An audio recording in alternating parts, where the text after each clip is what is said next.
Good morning, afternoon, and evening, folks, and welcome to DPS, Desperate Pineapple Seduction, where if there is a produce stand, it probably has a restraining order against a very specific mod who will remain nameless for now.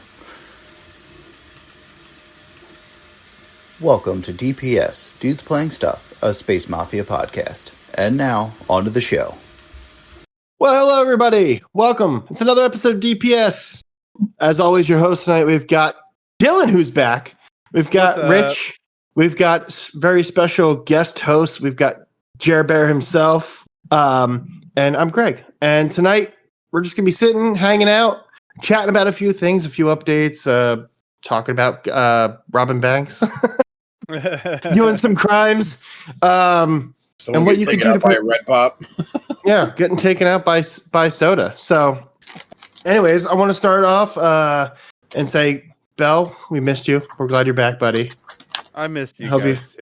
you had a. That first one was not controlled. Last week was controlled. You've the first. I mean, that second one we knew was coming. Like we planned you not being there, but that was just. It's just funny that you happen to miss the one that I know you were excited about. I was so mad. I was so fucking mad, dude.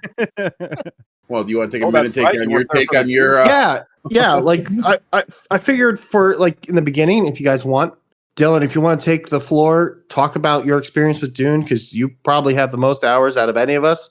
I don't dare check that at this point. Oh no, we checked for you. We know. oh, okay, then do tell. Fudd told us the amount of hours you played when they were on. So I mean, it's north of 100, but yeah. Look right now, it's like north of 200. Fuck. Oh shit. oh god. So for those of us on console, man, regale us with your tales. Well, there's been a lot of changes. Of course, I did not play at all. Like a whole week, I haven't really been playing games. I was on vacation. But Dune itself, it's kind of crazy to me because it's like a brand new style of what I've like listened to a couple different like streamers and some shorts and stuff where people are kind of like talking, just kind of learning maybe some tricks that I didn't think about. And one of them called it like he's like it's like a brand new game. It's like a survival RPG. Like yes, it's an MMO, kind of light where there's like so many people on every server, everything like that. But it's like an SRPG, like a survival RPG. And I've never played anything like this. I've never seen anything like this. So it's a very, very unique, but also in the same way, very unique game. So me and Zim started the guild, the Kaladin Sentinels. We have our own server for that and everything else, as you know, you guys know, and some other people know. We are growing pretty fast. We've already made an alliance with another guild, and we have now started to go into the deep desert. We were rolling like 8 people deep the other night into the deep desert. With everybody had their own ornithopters. It was so cool, like all like flying in like little formation stuff like that. But I feel like I'm digressing. Dune itself is an amazing game. I'm a Dune nerd, so of course I am biased. But if you take the bias out of it, the amount of exploration that is in the game is amazing. The crafting system is really well done. The vehicle assembly, like putting the parts together, there's so many things in the game, and it's probably one of the reasons why I'm still playing it, because we all know how I am with games. My ADHD loves the game because I could be doing something like farming some materials, and then someone is like, hey, let's go like raid this like base, and so then we'll gear up and go raid a base. There's so much to I would give it 9 out of 10 in my eyes, just because the flexibility and the freedom that you have in the game. There's so many quests, the story is good. Yeah, I mean, I could literally just the whole episode I could be here talking about ins and outs, but yeah, that's basically my take on it. Sounds like it's a pretty good game for you, just in, based off of what I've heard about it, that it seems like it's so many different types of games all rolled into one. Yeah. I mean, the game has a constant way of keeping you on your toes between the different survival aspects of it, like the water, the sandstorms, the hostile NPCs. If you're in deep desert or any shipwrecks, PvP. We've started to kind of dabble in PvP now, and that is actually really fun. I didn't think it was going to be as fun as it was. Especially like, running into some people that are better than you. We had one guy that was better than us, and he was very skilled, but also very full of himself.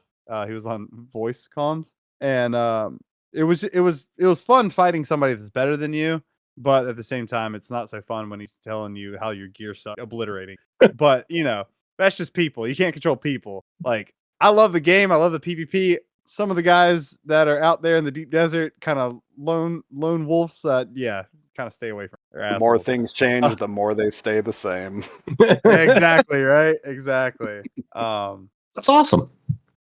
I've not had a chance to pick it up as much as I wanted to. It's a great game. I still like it. I've been finding time like during my lunch breaks to jump on and do some things because we've just been super busy around the house trying to play it. Yeah. Like trying to get stuff done for the basement. So like playing it has not been ideal at the moment. That being said, I think this game is I was never a big survival game fan, but I enjoy this game a lot. And I think because it's not too much, it's a survival game, but I don't know if it, like you said, it's more of an MMO. I wouldn't really call it a survival game, really. It's really an RPG. Like when it comes to like how you can create your own class based off of like the different skill trees and stuff like that. Like it's an RPG at heart with survival aspects, but like an MMO feel, like with the social spaces and everything else. I mean, me and Zim have been doing a lot of trading on the markets in the game to make money. There's like that side of it if you're really into that, which me and him both were like throughout like other games like WoW and stuff like that. But yeah, I mean, you could sit there and farm materials just to go sell them on the market to make money because people are just buying up materials instead of going out and getting them themselves. They'll just buy them. And so like there's so many different avenues saying the and then you got the whole building aspect too. Yeah, I was about to say I just spent like 2 hours because I didn't want to get into anything too crazy because we were recording tonight.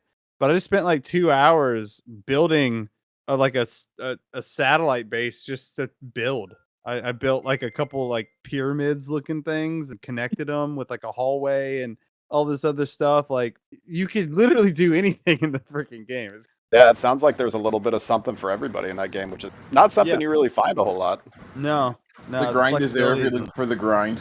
The grind is there. Yep. Mm-hmm. Yep. Some people like the grind. Some people like the building. So I got a question for you, Bell. Out of your 139 hours, how many hours have you spent building? How many have I spent building? I would say roughly around 30.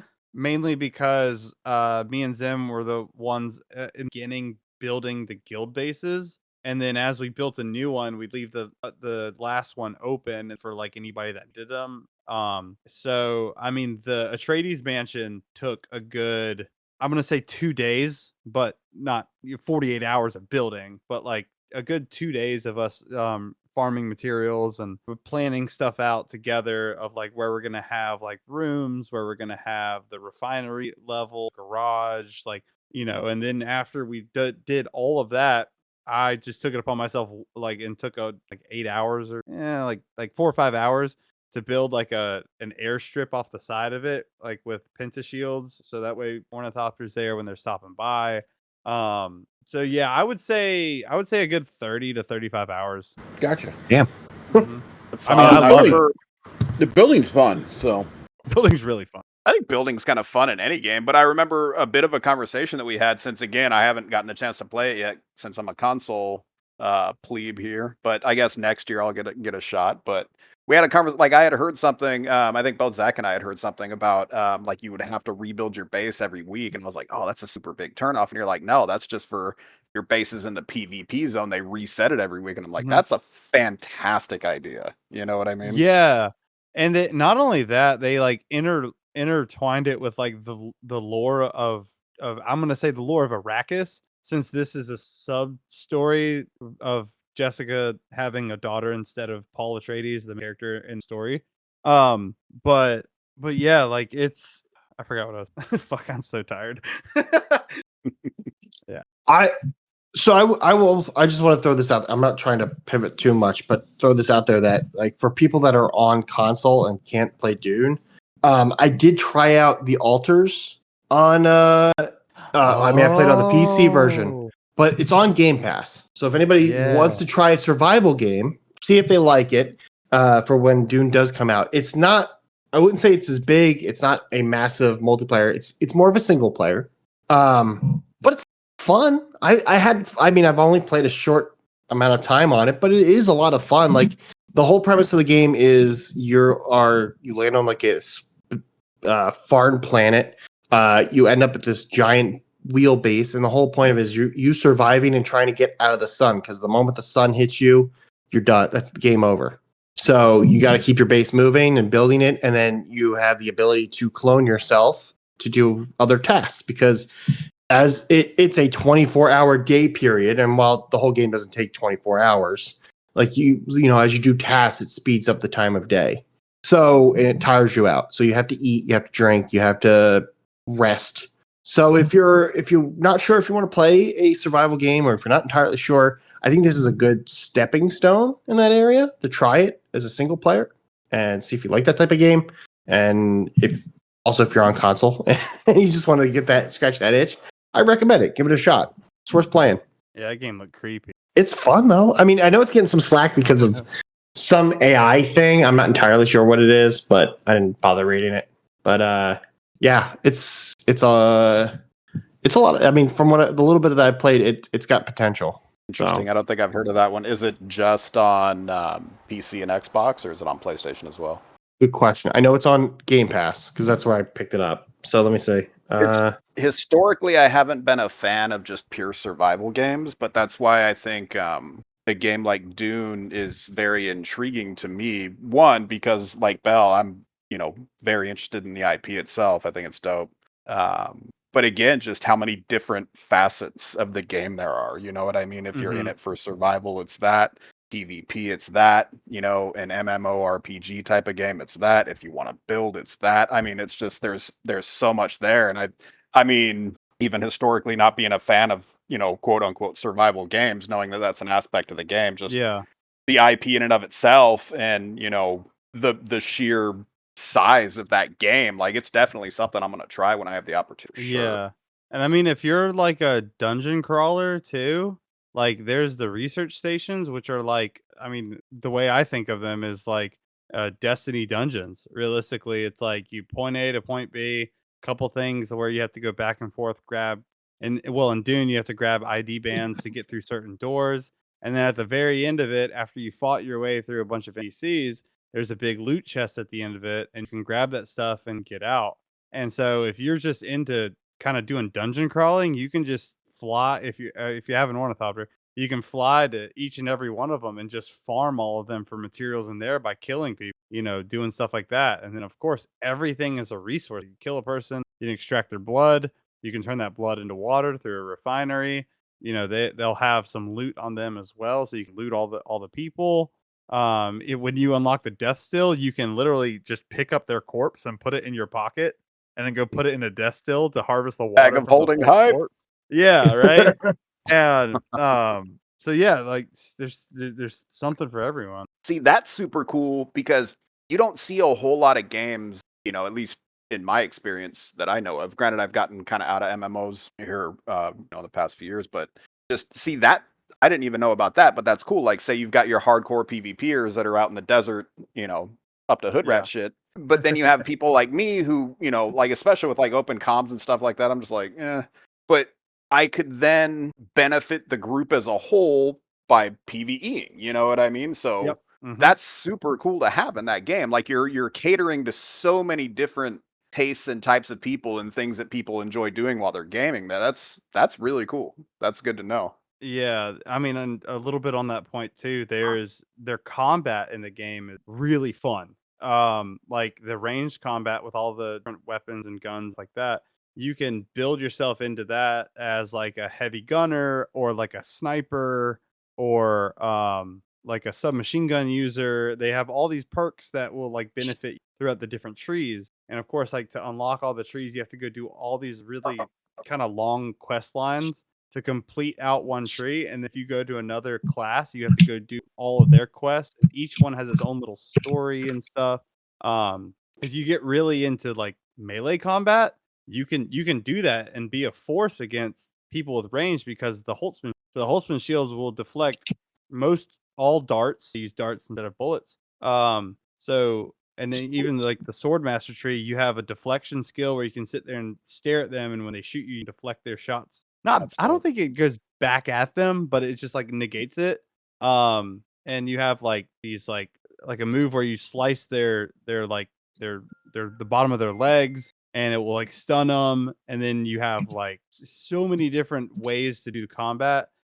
It takes a good bit to get used to the Holtzman shields and how to get past them with the slow, like just like in Dune, like the slow stab from a Kinjal will pierce a Holtzman shield. But like the faster you attack, the more it's gonna, negate your attack. But the slower you stab, it will go through it and damage them. And that goes with like the daggers, the rapiers, the swords. They have different, melee weapons. And it's like you have to like attack a couple times, kind of get them off their feet, and then you hit them with a heavy attack to stagger them. And while they're staggered, you're able to do a slow like slice or stab, and then that will do your damage. Because there's higher level NPCs that have really good shields. Disruptor itself will do enough darts to actually disrupt the shield through the vibrations of it. The combat is so crazy because it's like it's ever changing while you're in the moment. It's like, okay, we have like a couple guys that don't have shields. Okay, we'll just like start shooting them. Okay, a melee user's running in with its sword and a shield on. So then you have to like find a way to maybe disrupt the shield from range damage, or just wait till they get close and then start, melee fighting or like sword fighting. And then it's like, oh, a heavy comes out with a flamethrower, and you're like, oh crap, what do we do now? It's ever changing in the moment, and it's very reactive, and it's insanely fun. That's and cool. to have that amount of mechanics. Sorry, what's up?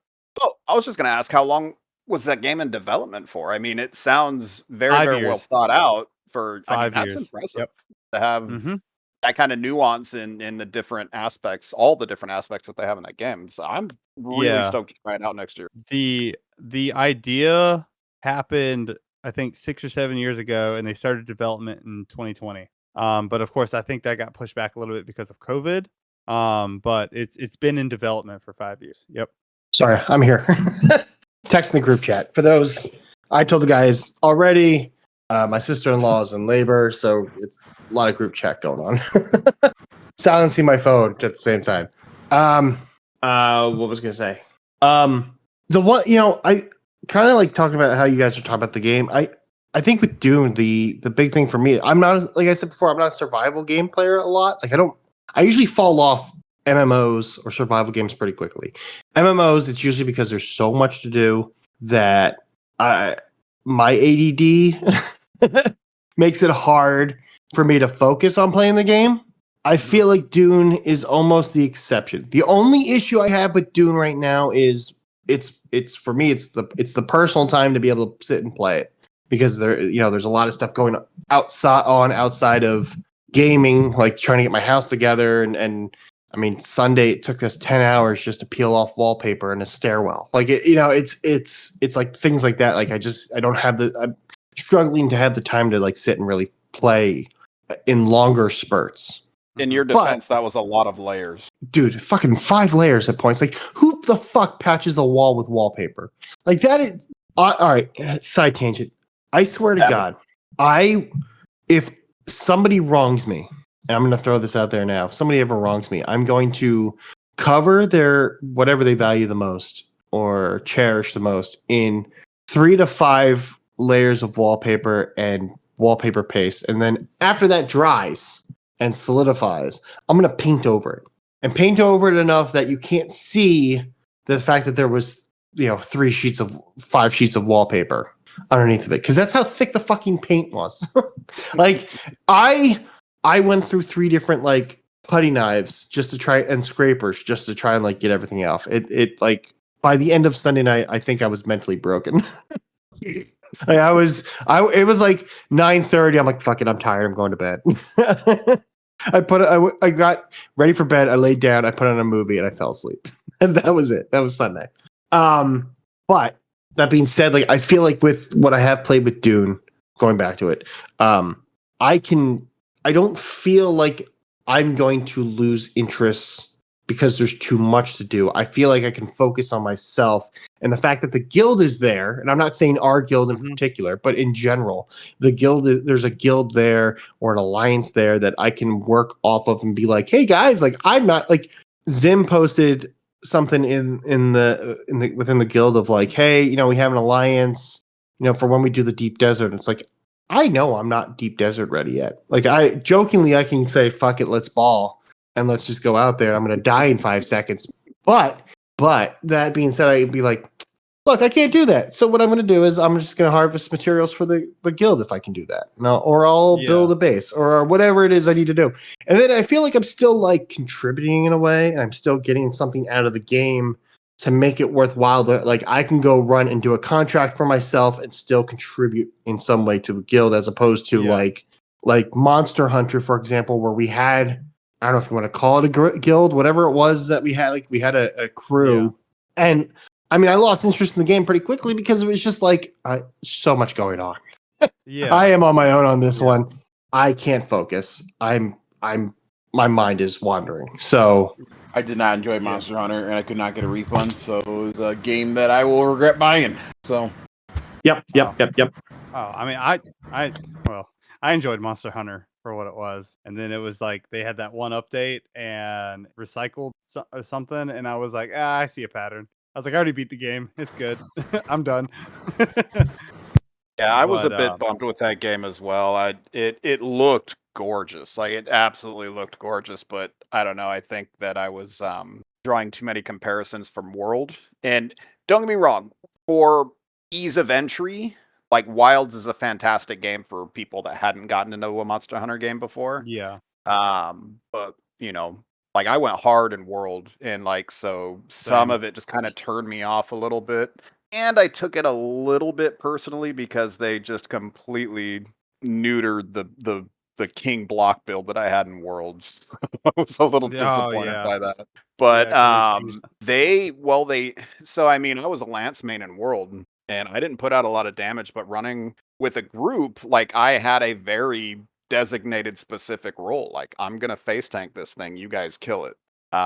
They made block viable on, I think, damn near every single weapon in Wilds, and in doing that, they kind of took Lance's identity away. So that was a bit of bummer for me, but I mean, it's definitely a game that I'll revisit at some point after there's been, you know, I guess there was just another content drop the past couple days. I think I had a couple of my buddies talking about, so I'll revisit it at some point, and hopefully they kind of retool the weapons a bit. But gorgeous game. Yeah. And like I said, a great point of entry for people that are interested in the series that have never dove in before. Yeah.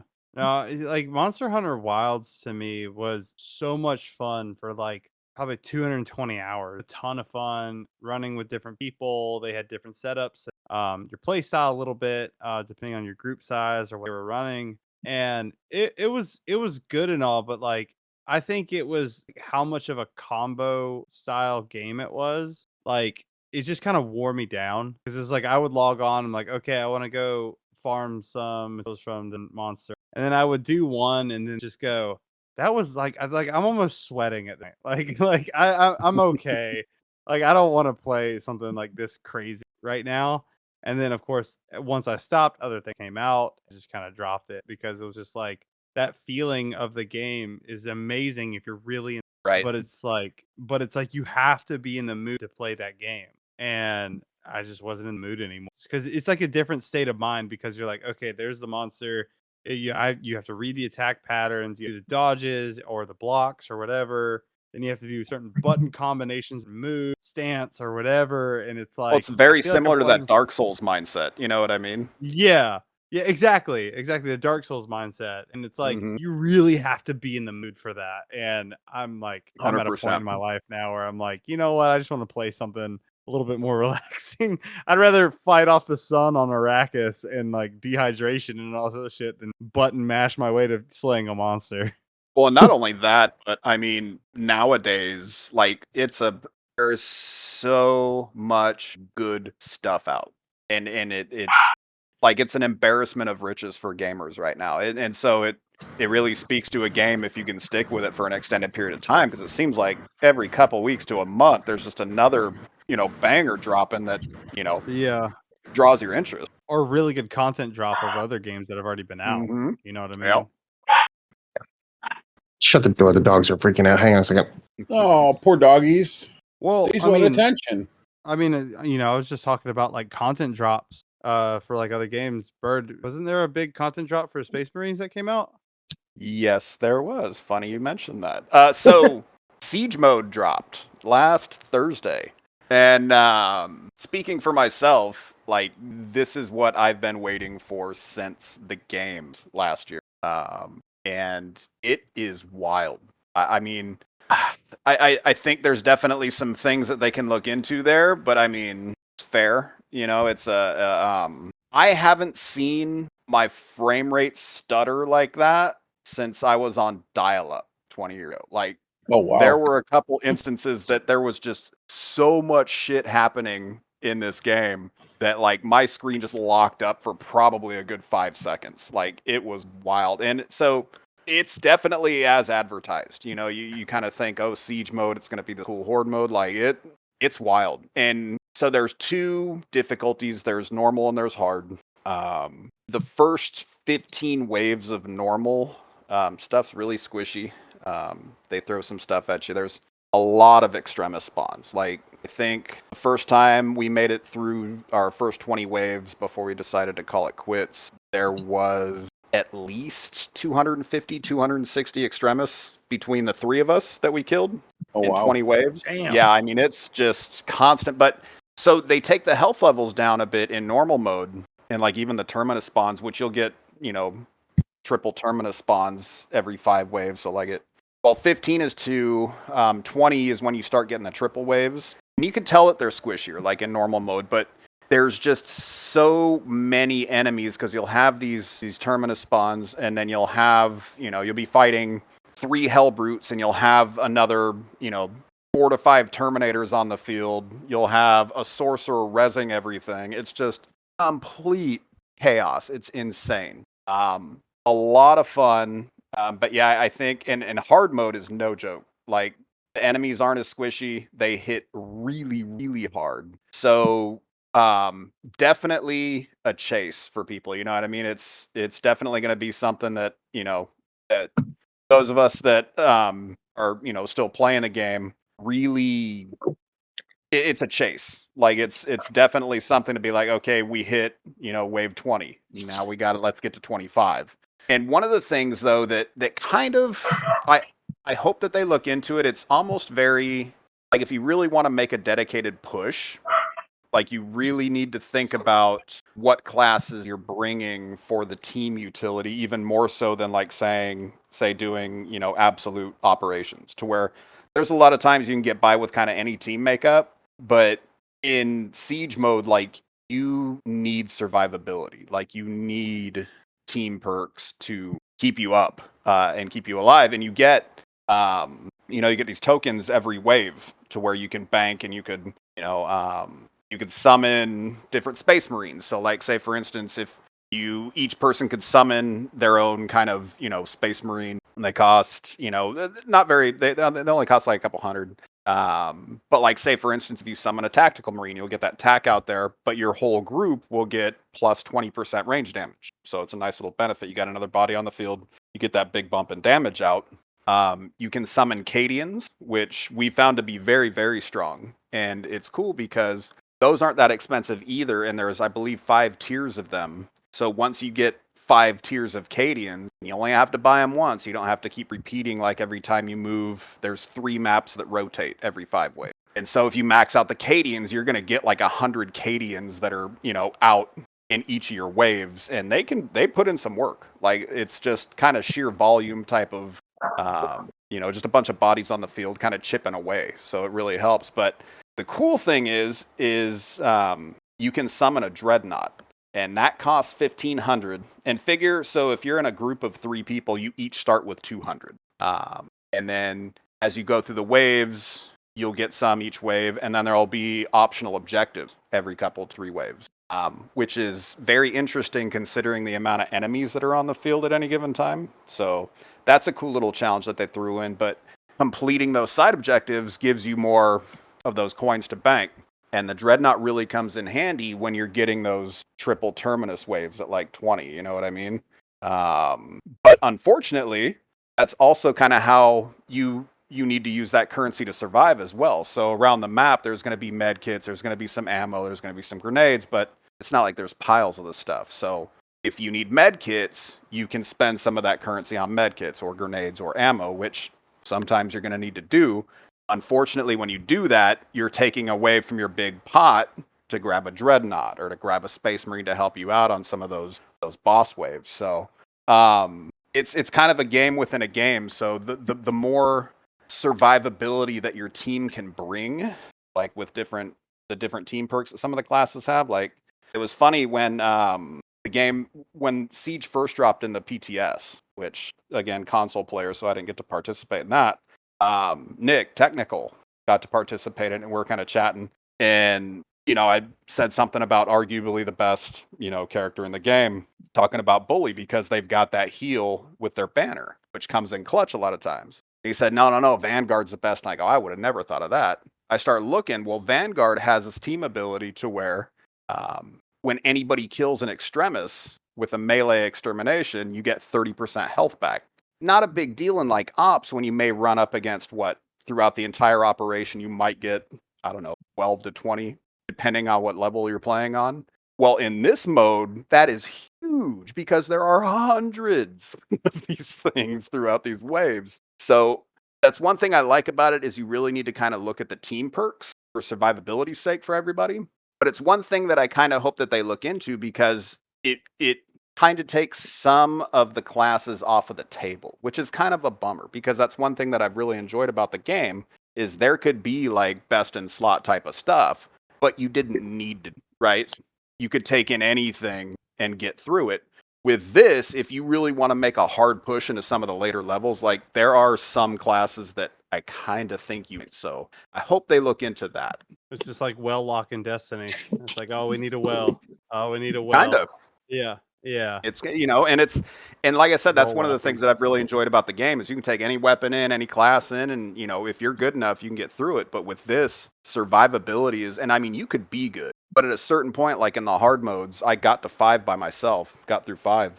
Like a lictor hits you twice, once all your armor's gone, twice 80% of your health's gone. And when you've got hundreds of things throughout these waves, it doesn't matter how good you are, at a certain point you're going to get clipped. You know what I mean? And that could just completely ruin your run. So I think, and again, it's it's not even out for a week yet. Tomorrow it'll be a week. I think once they tune it up a little bit more, it'll really pop. Right now it's super fun. It gets crazy. It's the amount of stuff, but everything is so aggressive. Like if you're the last person up on your squad and you're around wave 20, you have dozens of things at your heels chasing you. Like you're spinning laps around that map trying to break, get a little separation from these things so you could either square up and get a few shots off, hopefully, or get one of your teammates up. So it gets wild. And I think there's going to be a lot of replayability there. And it's nice too, because now going forward, since their year 1 roadmap is over now, right? So this was it at the end of their year 1 roadmap. They just presented this new PvE experience into the game that they haven't built on at all yet. So going into year 2, they've got this new sandbox to really kind of, they're going to get some new maps. Obviously, with the new enemies that they're going to add, you're going to get those in there as well. So I think it's super good. A mode like that is always super good in those type of games because it gives you that, okay, we hit, wave 20. Now let's go for 25. Okay, we hit 25. Now, and just kind of see where you can get. I remember a lot of people were into, I had never got into it because I wasn't gaming at the time. Like the Call of Duty zombies, wasn't that kind of like a horde mode experience as well with the zombies, kind of seeing how far you can push? Yeah. And I know that had a lot of longevity. I I'm with you on a lot of it. I haven't gotten the 20 yet. I've only played. I got to play with Roy in our Discord we got to like 15 or 16. It gets tough. Like it does like rack up. And when you're not like, and unfortunately, like, I was working, quote unquote. I mean, I was. It was just like a slow day. Like nobody was working that day. It gets frustrating fast. I love it. I love the siege mode. I love that they brought stuff in there. But if you're not playing with a core, I don't want to say like you're playing with a core group. That's wrong to say, because you can play with people outside of your crew, but you have to have some sort of communication with them. Because like you said, like, you know, you're limited on what you can gather. You know, everybody's trying to do something. And then you have that one person on the team that is just like, I'm going to keep throwing all my resources to the Dreadnought. I'm going to keep throwing everything to the Dreadnought. I'm not going to bother getting any ammo. I'm not going to bother getting any health stims. I'm not going to bother doing any of this or this or this or this, or like get some KD. And so then you have like somebody like me or Roy in certain cases where it's, okay, well, now we're spending all of our resources on this. And then we don't have any resources for ourselves to like help with any upgrades for the character they're running. Like I ran a Bulwark, and I'm not a Bulwark player, but I knew I was going to try and like selfishly try to upgrade them at the same time as I knew we were going to need a flag like to like heal and get our armor boost up. But I think it does get pretty old pretty quickly on how much you need to rely on. No.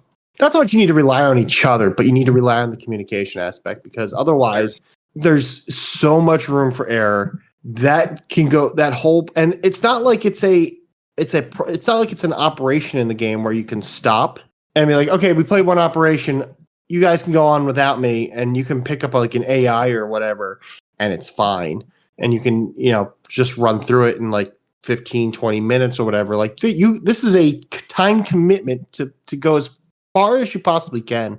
Yep. In a siege mode, and yeah, you need to set aside some time for it for sure. Yeah, for sure. And when you know that you're just going to be, I don't know, like, hey, listen, nobody's talking to each other. Like Roy and I could at least message. Like I told him, like, hey, listen, I'm technically on call, so I can't like sit in a voice chat. But you know, like we can message. Like he messaged me in text.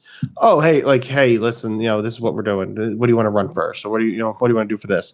And that was easy enough. Like you can make that work, but. Yeah, I mean it's definitely one of those modes that can snowball super quick. Like it could be going really well, and then all of a sudden you're just like that. I mean, think of it as, you know, doing a raid in Destiny, right? One mistake and you're just done. And that's kind of the thing too with, you know, with the currency in that mode, is if you find yourself, you know, spending that on ammo or stims a lot of times, you know, you're taking away from that pile going toward the Dreadnought, which comes in clutch on some of those, like, especially when you're getting into like, you know, around 20 with the triple spawns, when they get really aggressive, like you want that thing out there, even if it's not doing a whole lot of damage to the bosses, to the terminus, like it's putting in work on all the trash. But if you're trying to survive the whole time, you're not going to have that in the bank. And one thing that Zach, myself, and John kind of really started to do is we would max out the Cadians first. They help. Well, first we would get our relics and our stims, and then we'd max out the Cadians, and then we would start banking for the Dreadnought. But then we found, like, well, if we come up short on that wave 20 or whatever, and we've got all this in the bank, but we can't summon it, now we're broke. We can't, you know what I mean? So now we just kind of sit on it. And it's like, if we have enough when we hit that wave, cool, let's bank it and go. If not, at least we have something to survive with, you know? Yeah. I like what they did with it a lot. I think it's definitely got a lot of replayability, especially given that, like I said, it's not even been out a week yet. So they have such a good foundation to build on. I think once they work out some of the kinks in it, like there's a few things that we noticed, like you'll get Raveners or Lictors that you cannot parry out of, and they will just one-shot kill, you're done. A lot of times you don't even see, like, especially with the Raveners, you don't even see any animation to the character model. Like, it'll just be sliding around, and when it attacks you, you won't see any attacks coming in. It's just standing there, but you hear the audio cues. So they have a few things to kind of work out with it. But that being said, it's a cool mode. Like, I don't want it to be easy. I don't expect it to be. I think they do need a few things up. But yeah, I mean, having a plan of attack in Siege is that much more than like if you're going into Absolute operations, which they've also made those more difficult. So like in Absolute, now you have multiple terminus spawns. During those spawns, you're going to get extremis spawns, other stuff. They've added to the health pool, which nobody ever likes to hear. But and Zach kind of brought this up too when we were playing. He's like, I wonder if they're just kind of trying a couple different things with Ops. It's like, okay, we're going to make them a little bit tankier here. With Siege, we're going to give you more enemies and not as tanky, and we're going to kind of see which direction maybe we want to go. You know, it seems like they're trying out two different kind of ways for difficulty, and it feels like they're kind of seeing, okay, what do people like more? You know, which is fine. I think that's perfectly fine to try out in a game like this. Like it's not an open world game, so it's not like you can just have like a section where you can just test bad guys somewhere, or they're trying to make two things work at the same. Like you don't want somebody to, like, this game is a lot of fun as it was before the Siege mode, but you can only play so many operations until and I'm not a PvP player, so like the PvP part never really got to me. Like I played a couple rounds, but you got to keep something fresh, keep people coming back, and if it's messing, using like, hey, this is brand new and it's fresh, but we're also going to use this as at the same time to test it out over here to see which one you guys prefer or which one makes more sense, and that's fine with me. I mean, at least to me, it seems like they're working on the game. It's not like they're like, here's a Siege mode, have fun, and then they're going to wait a couple months until everybody loses their shit, and then nobody plays the game anymore, and at that point, who cares? Well, and it's funny too because in the most recent, they just dropped, I think, it was yesterday. They dropped their kind of June update type of thing, and they were talking about how Siege wrapped up, their year one roadmap. And the way that they were talking about going into year two, it almost sounded like they weren't planning on going that far. The way they worded it, it's like, thanks to you guys and the popularity of the game, like we get to look forward to more content in year two type of thing. So definitely an awesome mode to build on going into the second year of content. And might I just add that the Blood Angel swag is on point. Chef's kiss.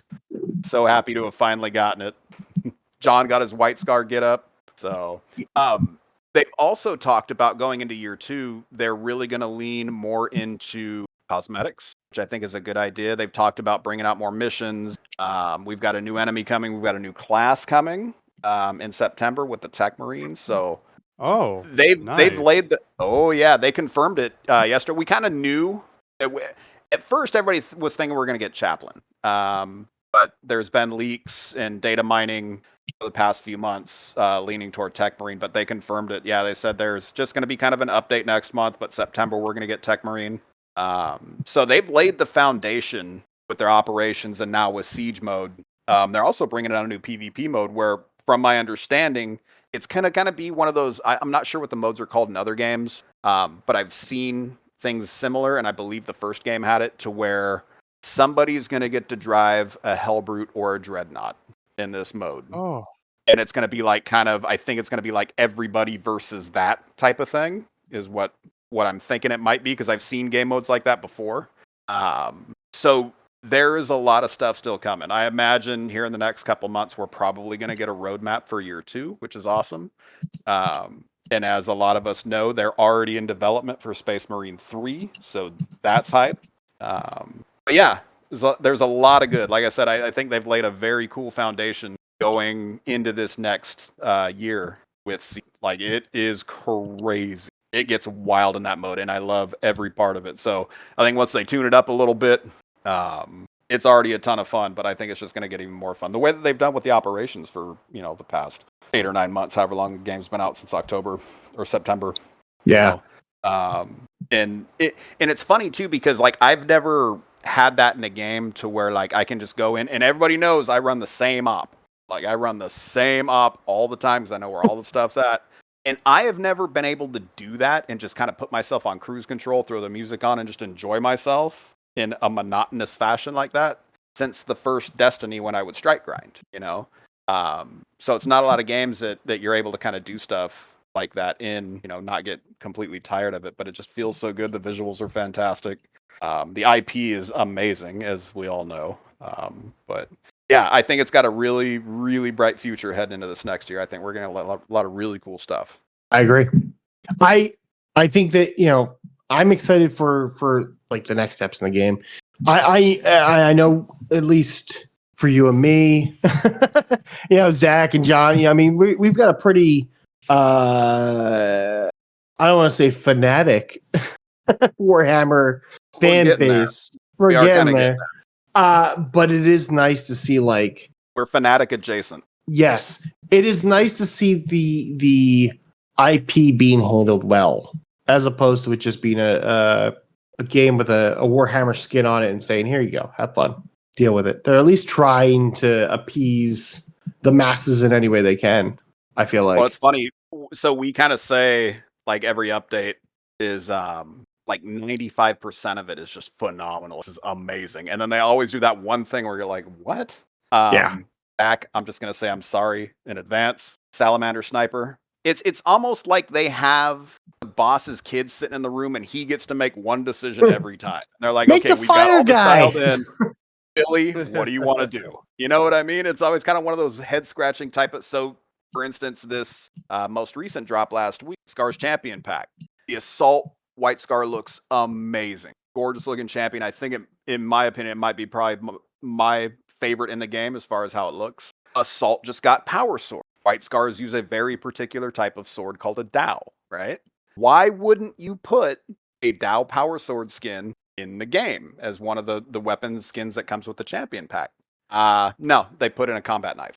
Why would you do that? Which is dumb because it's something that's not on every character. It's not even on Assault. You know what I mean? Like, it's a sexy looking knife, but it's beautiful looking knife, but it is not on every, like, like in the characters you would want to use it for, you're like, this is going to be great. I'm going to put this on everything. And it's like 2 selections. That's it in the entire game. And it's a little annoying. Like, Devs same with do an amazing job. They do. And I'd rather be nitpicky about certain things rather than complain about a whole game. Right. It is a little annoying though that, like, Space Wolves, you have Yeah, like you have a Space Wolves hammer.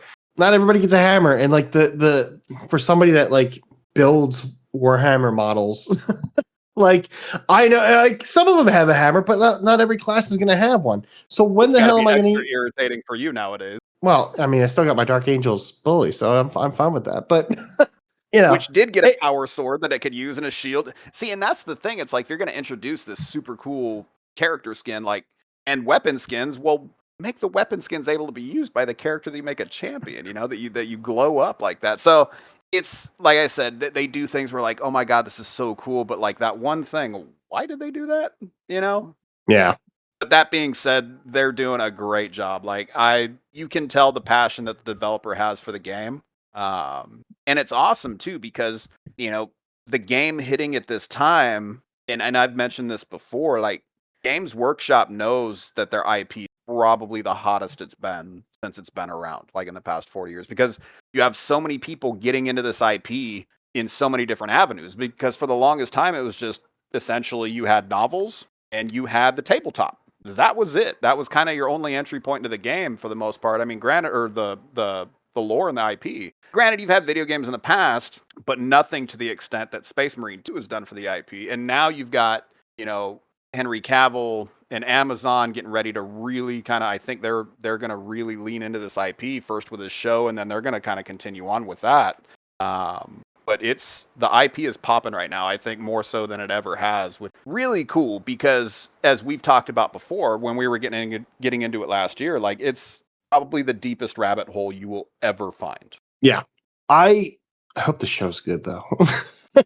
I'm sure it will be. The guy's a huge nerd for it. Totally. Like, you have hopes and dreams about it, but at the same time, you're like, I don't know. Amazon could probably be the one to fuck it up, not him. Right. Like, and not to go on a huge tangent, like side tangent here, but like, Amazon now owns James Bond. And I'm not saying that James Bond is like hit after hit after hit. There have been some great movies and still a lot of terrible movies. but the IP has always been interesting enough that it's fun to watch for the most part. Like I can go back and rewatch a whole bunch of the James Bond films. Amazon bought the rights to James Bond. The guy who is set to direct it is I just saw today. I think it's the director of the Dune movies. Right? Oh, what's that guy? Yeah, Dennis Villanueva. Yeah. Yeah. Which the Dune movies are great. So in some ways, like I have some belief that like a guy who made these great movies could make a great movie on like a very popular IP. But at the same time, it's Amazon. I think it's very easy for us nowadays to be a little trigger shy because there has been some stuff that's come out that hasn't been so true to form, and has been a little bit disappointing. And so, yeah, I mean, I can see why, but as like we've talked about and Bell just said, like, I don't think the IP could be in any safer hands with Amazon than in Henry Cavill's. Yeah. So there's to hoping. But speaking of fuck ups, Michael Bay wants to direct another Transformers movie. He can do whatever he wants because I'm not going to see it anyways. No. So He's fucked up enough of my childhood. He can just go fuck off. I wonder if they would use Linkin Park for their songs still. Oh, I mean, yeah, maybe. And immediately what I was wondering, because like Chester made those songs for those movies, a couple of them. Mm-hmm. Yeah. Honestly, if Linkin Park makes a badass song, of course with Emily Armstrong at the front, I might watch it just to hear the fucking song and see how they do something for it. But besides no. What do you think the chances are that they go like a full like new metal album for the soundtrack? Like they just bring it back to the early 2000s or whatever it was that he started this whole thing. Bro, are you talking about Linkin Park? I'm talking about Michael Bay and the Transformers movie. Someone needs to take him out beforehand. That's all I'm going to say. Yeah, no.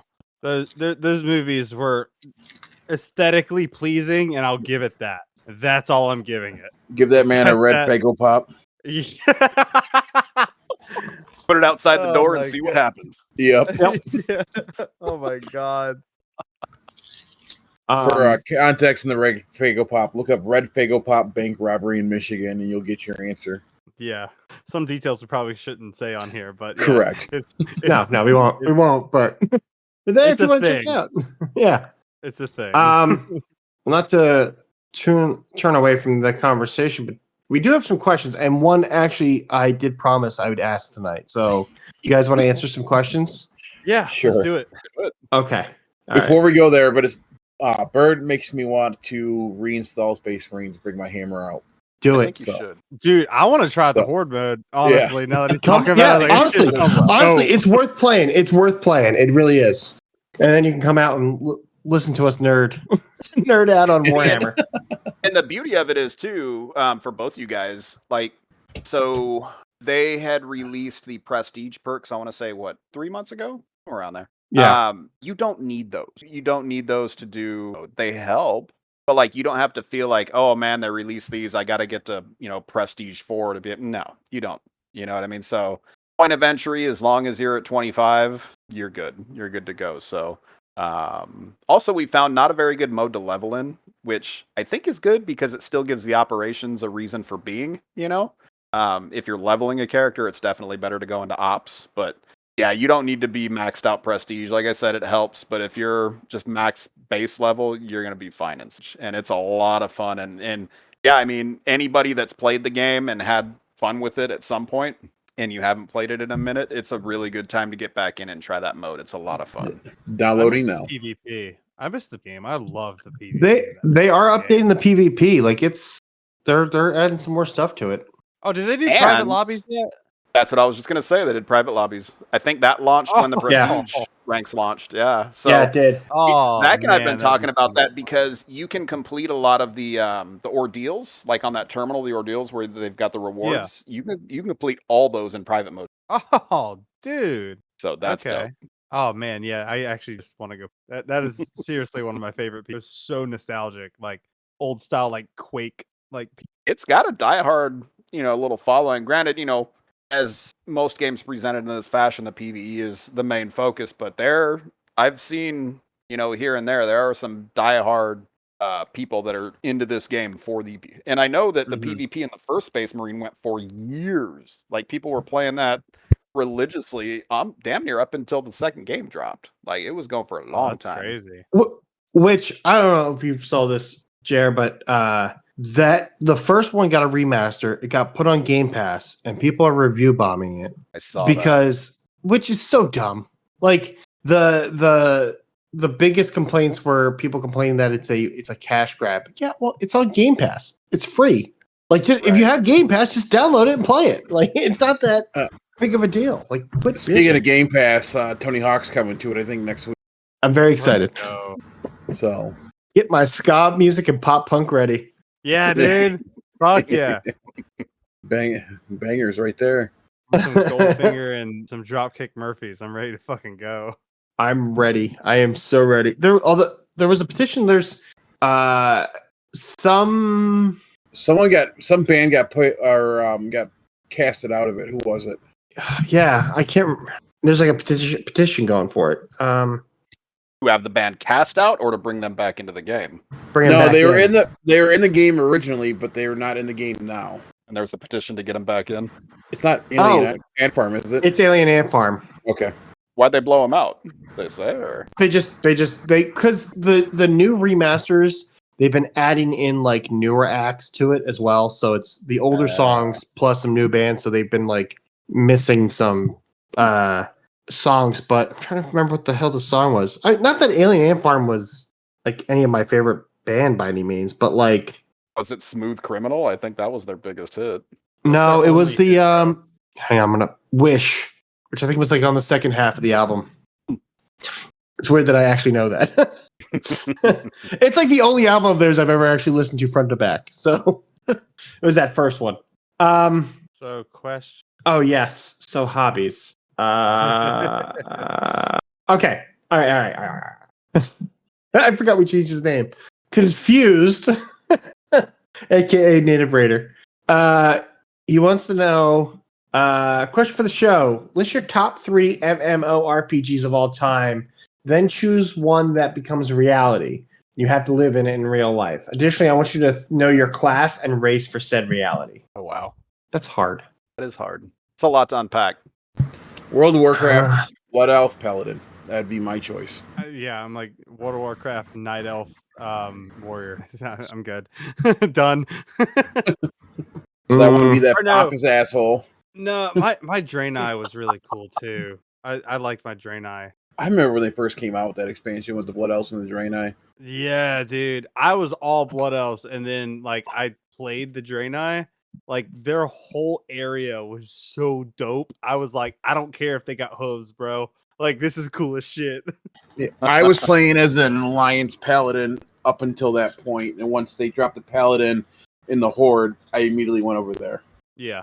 Well, I think a few of you might know my answer. It's a game called Shadowbane from 20-some years ago, and I would tell you the class, but I can't remember what it was called. Oh, it was called a Confessor, and it was a cleric that could self-heal, and it was savage, and I loved it so much. I missed that game.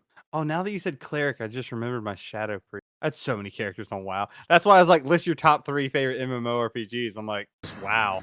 I don't think I played any of the other ones. Can I list my characters in WoW? Yeah, right? Like, can I do that? I pretty much, my Paladin and my Ice Mage. That was the 2 I mainly played a lot of. I would say honorable mention MMO-wise, which is one that's still going, is, what is it, Final Fantasy 14, I believe? 14's the MMO?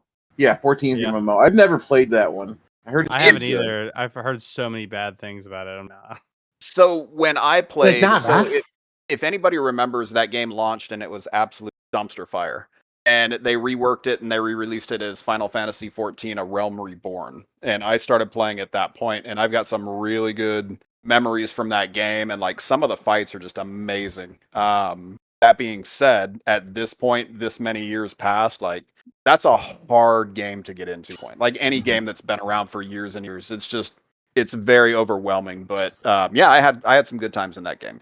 I played a healer in that game, and too. That was playing a healer in an MMO when you're doing raids is fucking challenge. Man, that's sweaty. Yeah.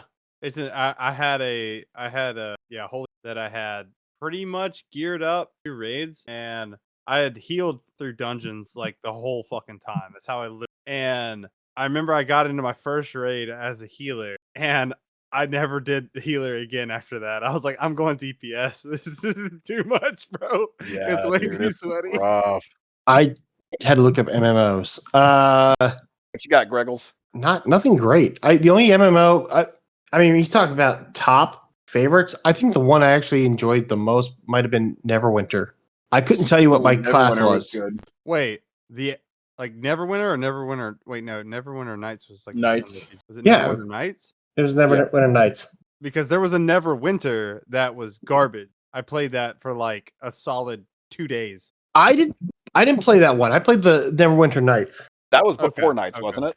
Neverwinter? I think just the Neverwinter was before Nights. No, Neverwinter Nights I think was before Never. Phenomenal IP. And he wants to know our class and race for said reality. I probably would be Which one we would bring in? Which one we would live in? Like actual. Oh, ooh. Yeah. Blood Elf, because I'd look like a pompous ass. See a theme here yet?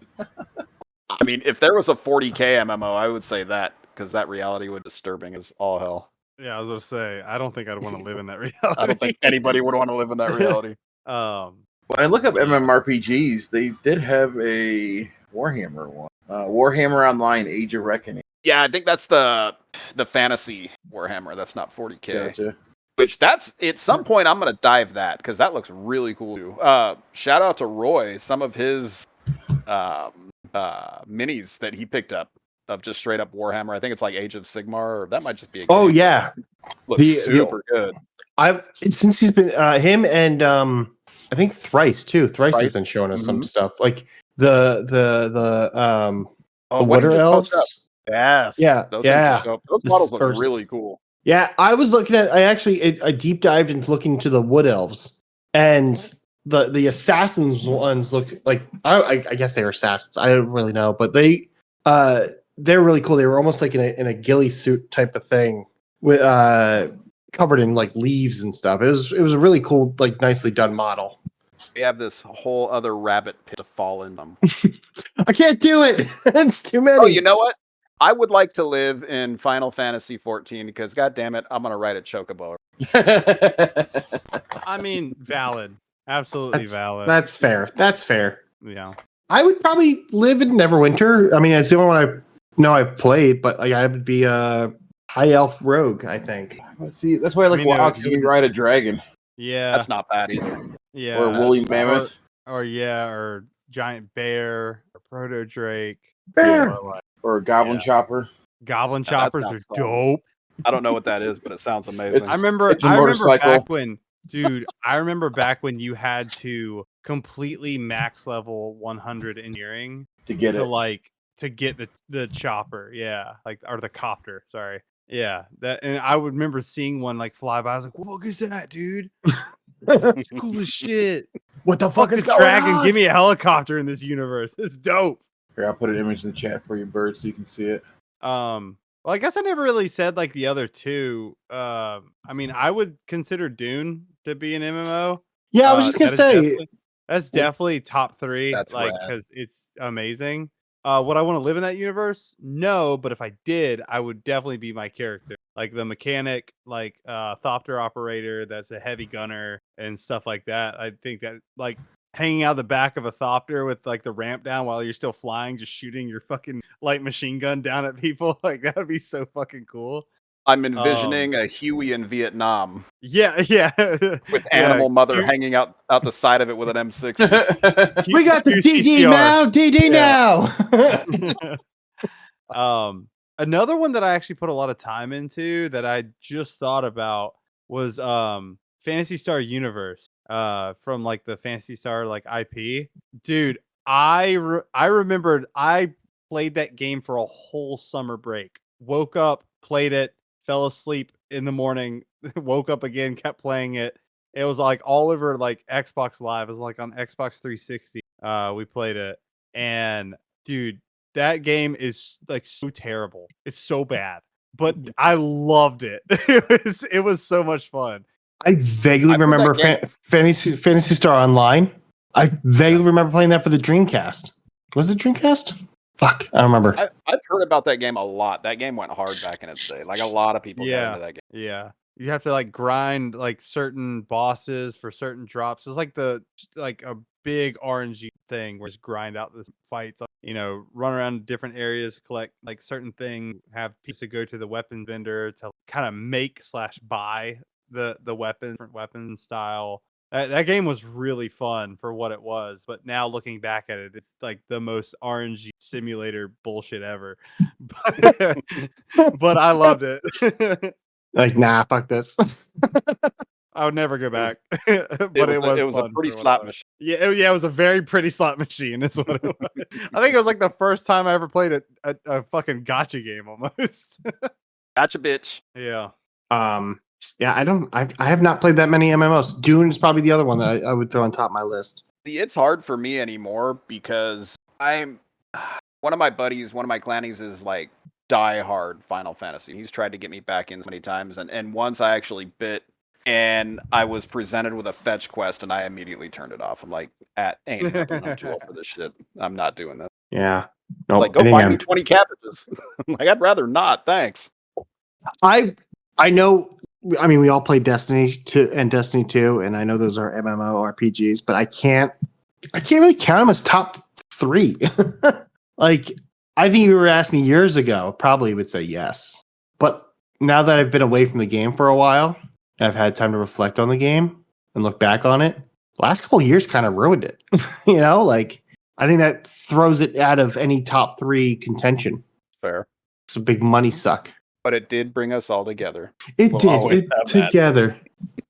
Together forever. That's a tough question, man. It's a good question. That's a tough question. I think we answered it relatively well. Yeah. All right. Here's another question. I'm saving the special one for last. Here's the another question from Soup. What are your top 3 cake flavors? That's probably your response to last week's top 10. Yeah, I think it's because of last week. Or 2 weeks ago. It was 2 weeks ago. Yeah. Oh, you got to go. See, I rather have a cobbler than a cake. I don't know if it's considered the same or not. So Black Forest cobbler for me. Cherry chip, and we'll go with good old bump cake. Say bump cake. Yep. It's made by Saunders. I'll post a picture of it. Oh, wait. Is that like, it's like that thin chocolate cake that has like a wave of Marshmallow chocolate with like a vanilla frosting on the inside? Kind of, yep. I think I know what you're talking about. I could have sworn I read something about it. Was it last year that like there was some company that is Michigan, Detroit specific that like went out of business and people were like freaking out because they made, so Saunders used to make it and they filed for bankruptcy. Then there was a company up here called Morley Candy who bought the name and has changed their name back to Saunders now instead of Morley Candy. But this is a Detroit. This is a Detroit staple right here, around here. So what is that?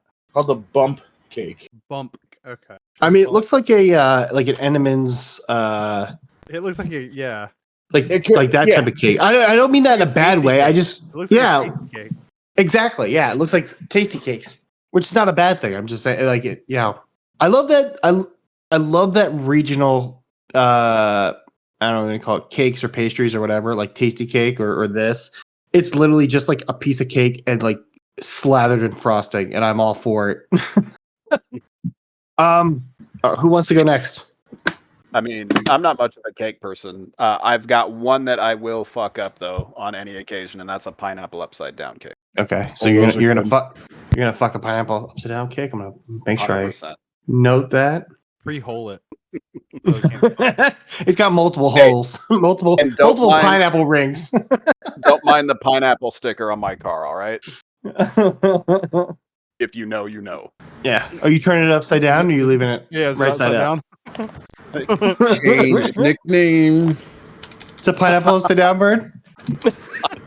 Pineapple upside down. Fucker. Fucker. Oh, it does fit. Fucker.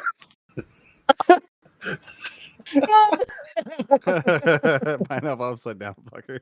That's great. Got him. Yeah. To be fair, I said I will fuck up some, but you know what? It cut out. be You my said weekend up, but I think it cut out, and I think we have it. It's recorded. No one else is going to be able to hear it. We can cut that out. Nah, you can change it later if you'd like. I enjoy it. I'm gonna proudly display that. My favorite three Dylan? would be German chocolate.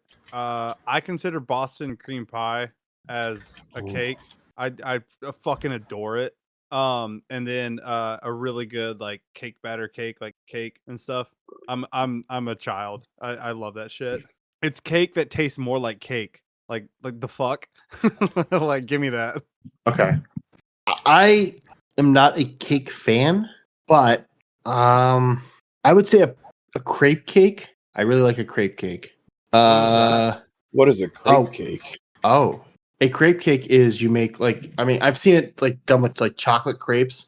So you make a whole bunch of crepes. So you have a layer of crepe, a layer of like, I don't know, Nutella, and then crepe, Yeah. Nutella, and you just stack, and then you just do like a little drizzle on top. Ooh, this tiramisu crepe cake looks good. Yeah, like you can make any flavor you want. Like that's the type of cake I would eat.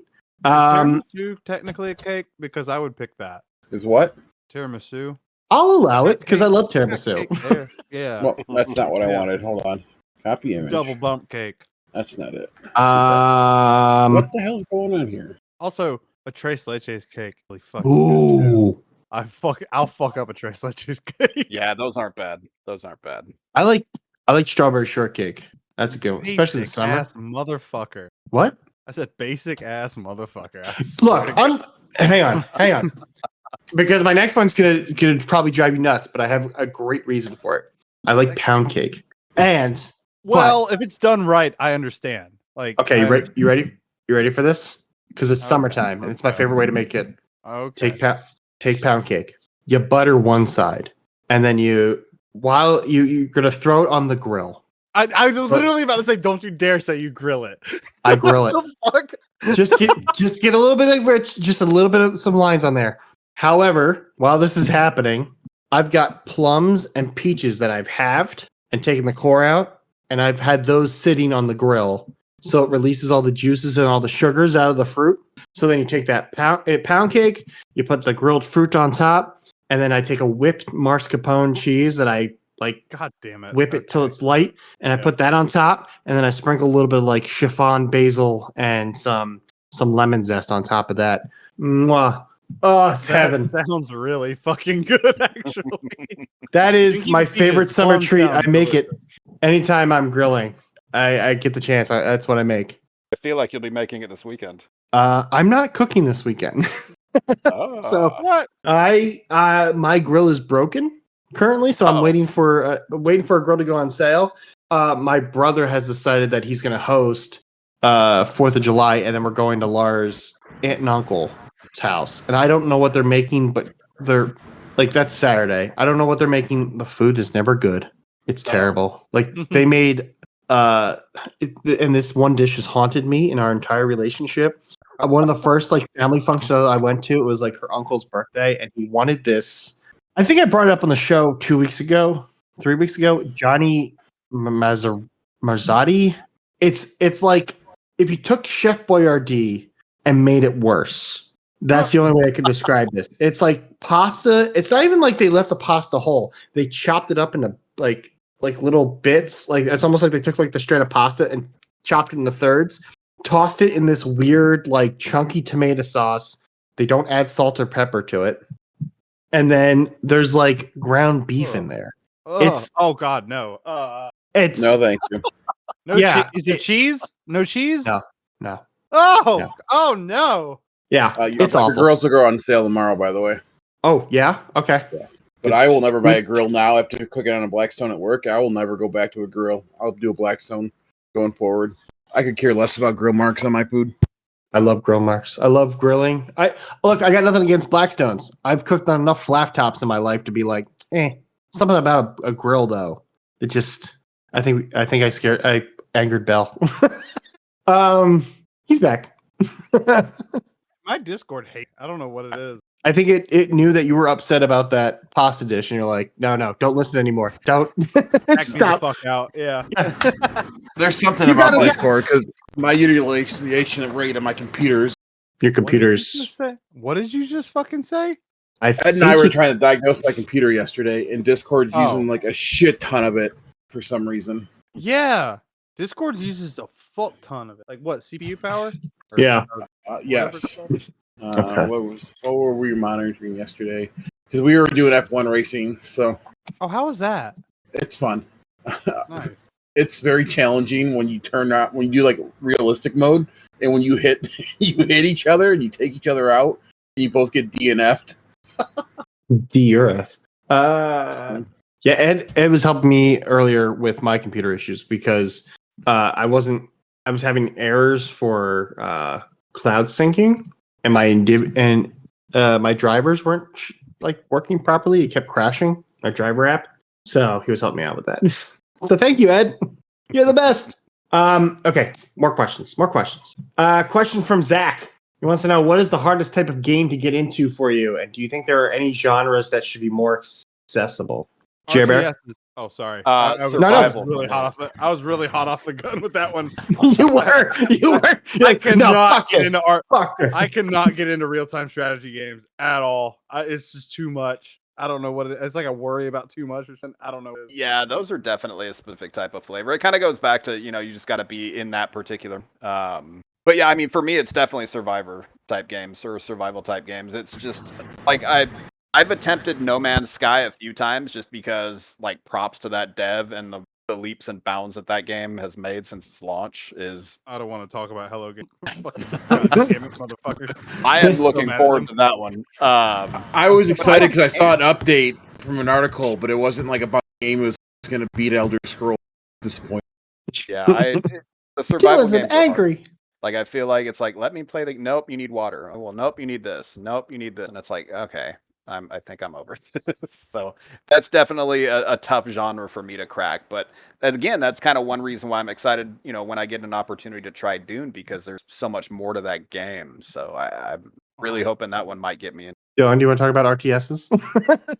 No, fuck those games, dude. I will say about They're great. RTSs though. I had a blast in my teens when we used to have LAN parties. And And he's gone. each other.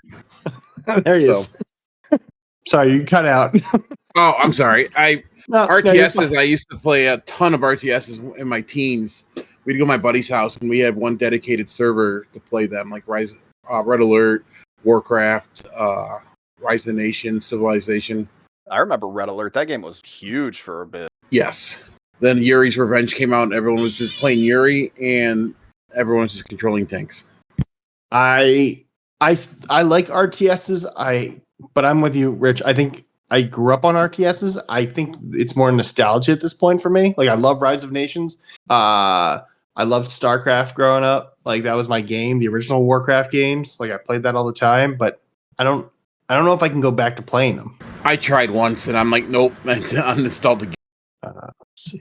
I don't know what you would qualify this game as, but like the Resident Evil 2, Resident Evil 3 in particular, like the game, like I don't like games where I'm being I know that I'm being followed the entire game. I feel like I get more aggravated, like knowing that like Mr. X is following me around and I'm in the middle of a puzzle and I have to leave the room and find a safe room because some fucking indestructible hulking guy is just Yeah. You know what I mean? Like, fuck that.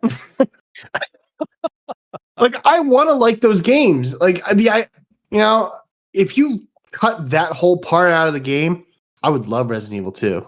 Like, that'd be so much fun. But I don't like being like, it's not even just being like chased. It's just like, oh, Christ, how long has it been? 2 minutes? He's probably around the corner. Better go run away real quick. And then I forget where I am because now I'm trying to find a fucking safe zone.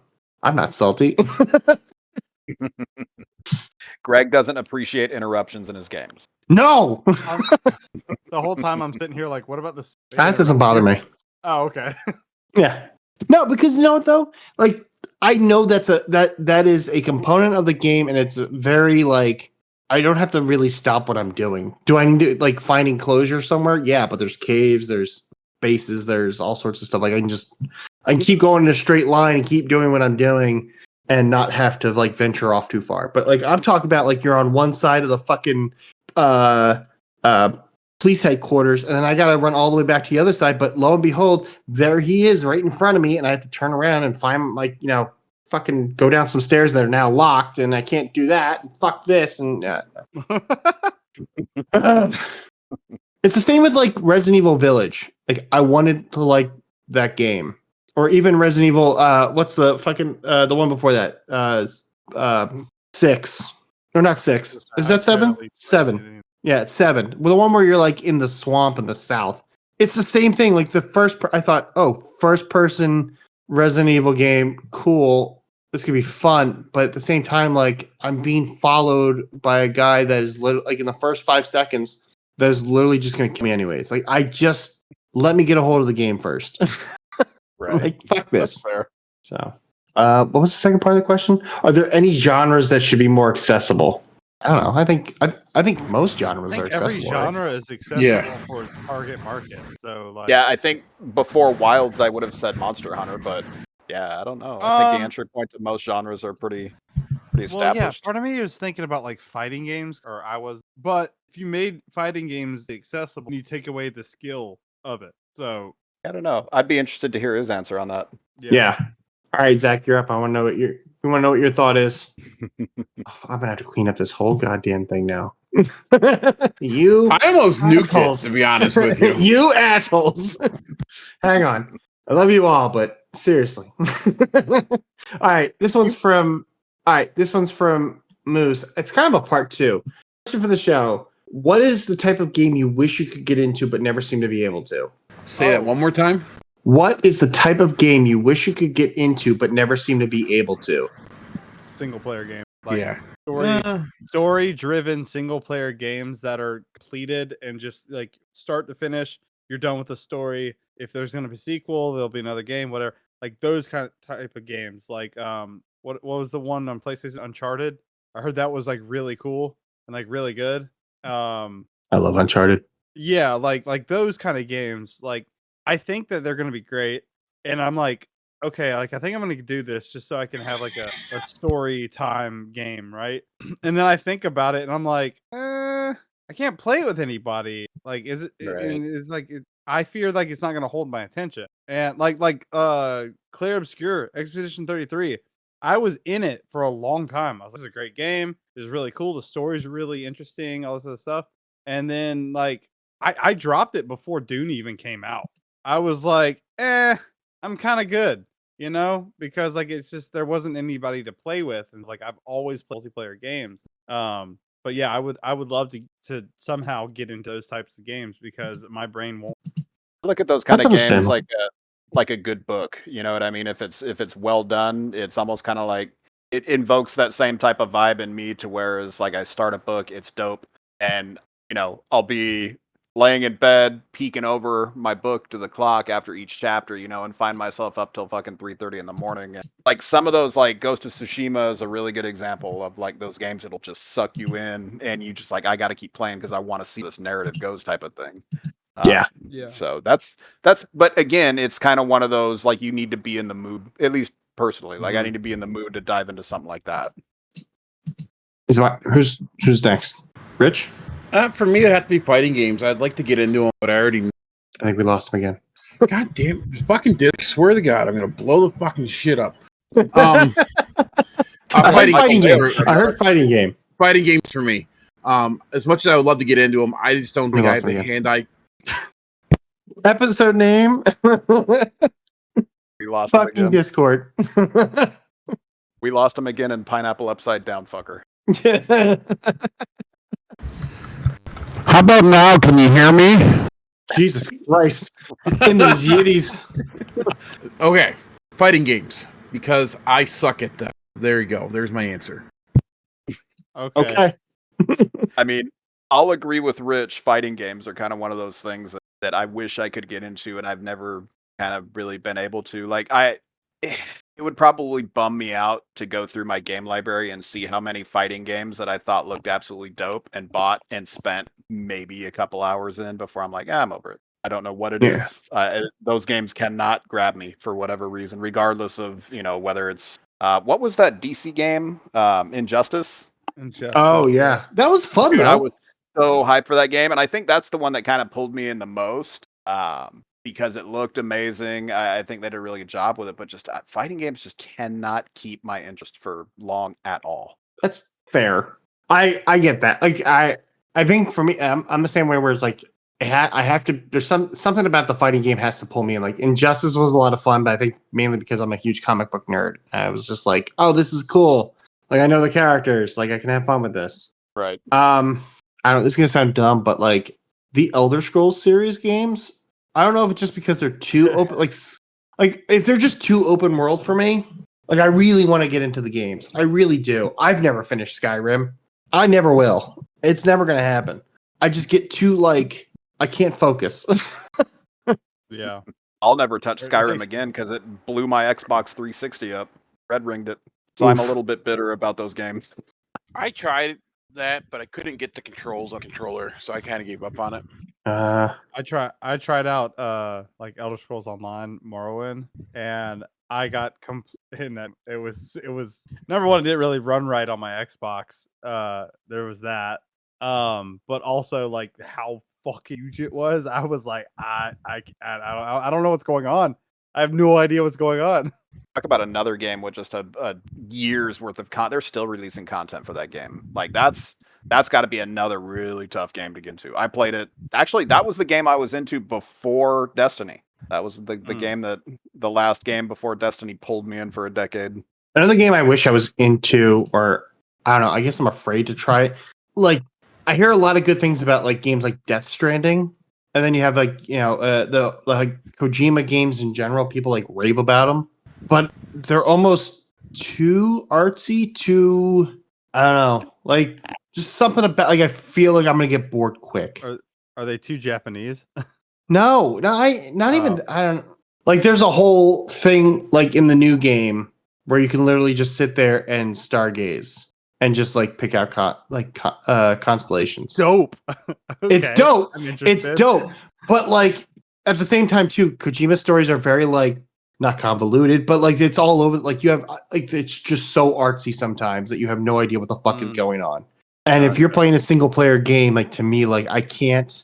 I need some like I need the story to like pull me in somehow. Like I can tolerate if a control style is weird or if there's like I'll use Death Stranding because I'm going through my Steam library right now. But like the comment is like this is basically like a Amazon driver simulation. Like you're just delivering packages.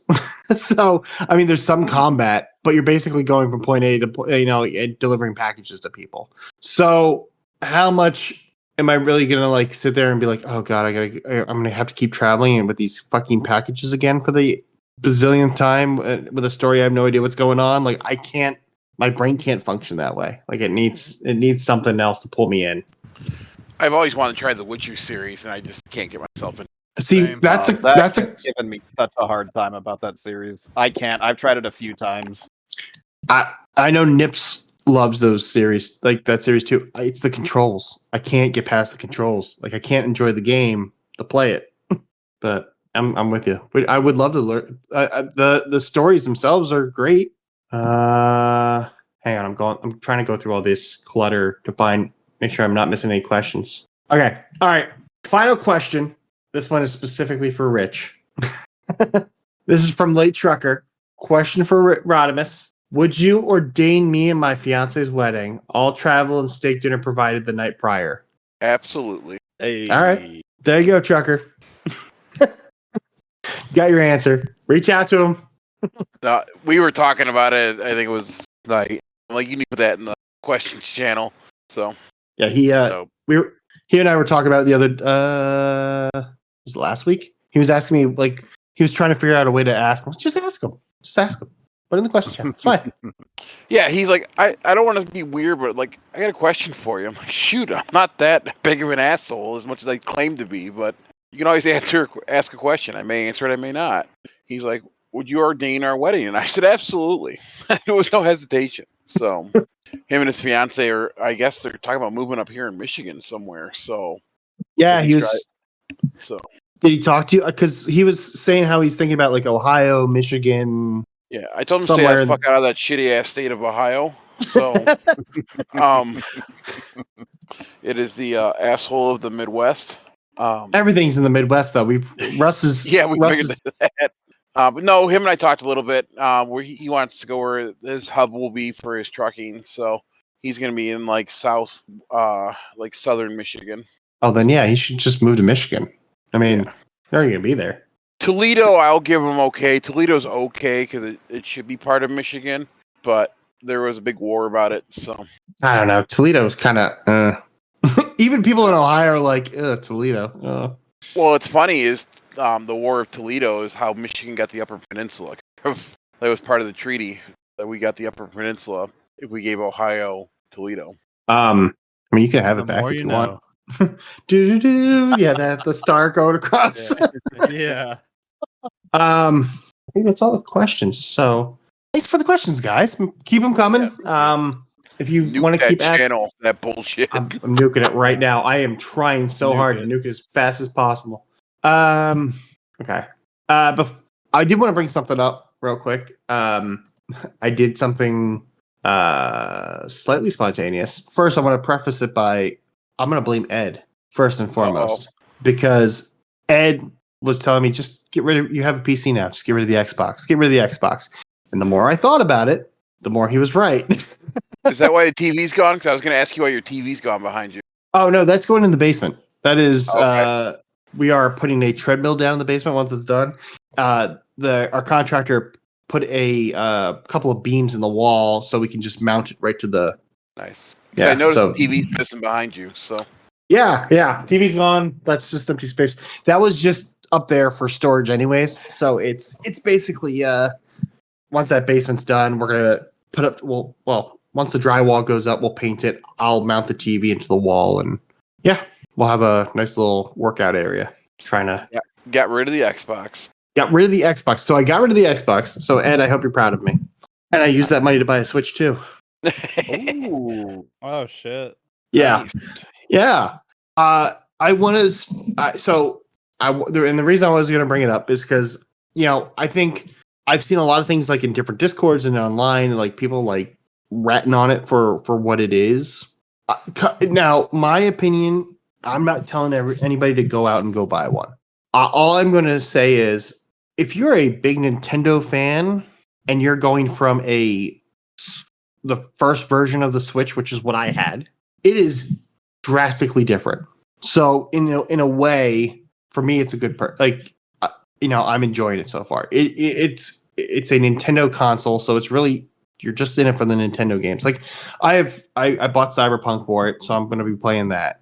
But don't expect it to be like, oh, it's a Switch 2. It should be running like my Steam Deck or my PC and be playing games like Expedition 33. That's not going to happen. It's not that type of system. It's a Nintendo. I get. And play Final Fantasy VII on it. You can actually. I was going to ask you about this after the show because I have some questions about Final Fantasy VII. But anyways, if you're looking to upgrade your system and you want to get one, go for it. It's not going to hurt you. It's not. I don't know if you're coming from an OLED. I don't know if you're going to see that much of a difference. I kind of was watching some videos about it and looking up stuff online about it, and it's other than some refresh rates. Your hardware is going to be better, obviously. Your hardware is going to be better, but it's almost 6 of one, half dozen of the other. A little bit. I don't know. Like the screen size is not that drastically different from what I've seen. That being said, like Mario Kart World is very fun. I want to buy it just for that, to be honest with you. It's a Mario Kart game. Like I'm not gonna it's not gonna be like this is the greatest game of all time. It's Mario Kart. It's a lot of fun. I love Mario Kart, but I do too, and I love the idea of being able to go and play like retro consoles on there. So having the N64, the NES, the Super Nintendo, and now the GameCube, because I definitely want to play Wind Waker again. Like, to me, that's worth it. Like that's the type of like gamer that I am. I love old games, so I'm enjoying it so far. I've only had it for about a week. The battery life is a little bit of an issue, so you're definitely gonna need to like keep it plugged in if you're not using it in the dock. Well, aren't most of those portable gamings the batteries an issue? Right, which is what it was. My next point is like I have the Rogue Ally. I would say probably considering the games that I play on it, at max my battery life is maybe 3 hours. If I'm running at like the highest optimacy for performance and graphics and stuff like that, like it just makes sense to leave it plugged in. So yeah, it's not like a difference to me. Like I've seen some people like, oh well, the refresh rate or whatever. Like it's Nintendo. Like I'm not expecting like the greatest graphics in the world. It's definitely a step, like I said, a step up from the V1 Switch. The bigger screen is very nice, especially on these old eyes. So yeah. So like yeah, I mean it's a lot of fun. If people are thinking about it, I would say do some more research. Think about if it's worth it. Think about if I would say, like I said, just don't go in with the expectations of this just because it's a new generation console that this is going to be like a PS5 or PC, like a handheld PC or anything like that. It is not that. Like it's fun. That's all I'm going to say. It's fun. So if you want to have some fun with it, go for it. And it's got all the party games that you usually play with your people in the household and stuff like that. That's why I want to get it. So it's like games my daughter and I can play. Right. So, yeah. Like I got Mario Kart, so Laura and I can play some Mario Kart together, and like once, like we'll play Mario Party or something like that. Like we'll just have some fun, sit in the living room or something. Yeah, Mario Kart and Mario Party game. Now, I will definitely be getting one at some point, but I think I'm gonna let it cook for a little bit. I'm gonna try and catch it to see if there's any type of discount at some point, because though I love my Switch, just kind of to your point, Greg, it's niche, right? You know what I mean? It's not gonna be the system that carries your gaming, your gaming time. Really, it's going to be kind of one of those things that that you do for, like Rich was saying, with his daughter or you with your wife type of thing. And that's, the same thing that I utilize, with my son with Mario Kart and Mario Party. So yeah, it's definitely going to happen. But I'm going to try and catch it on sale for sure. Yeah.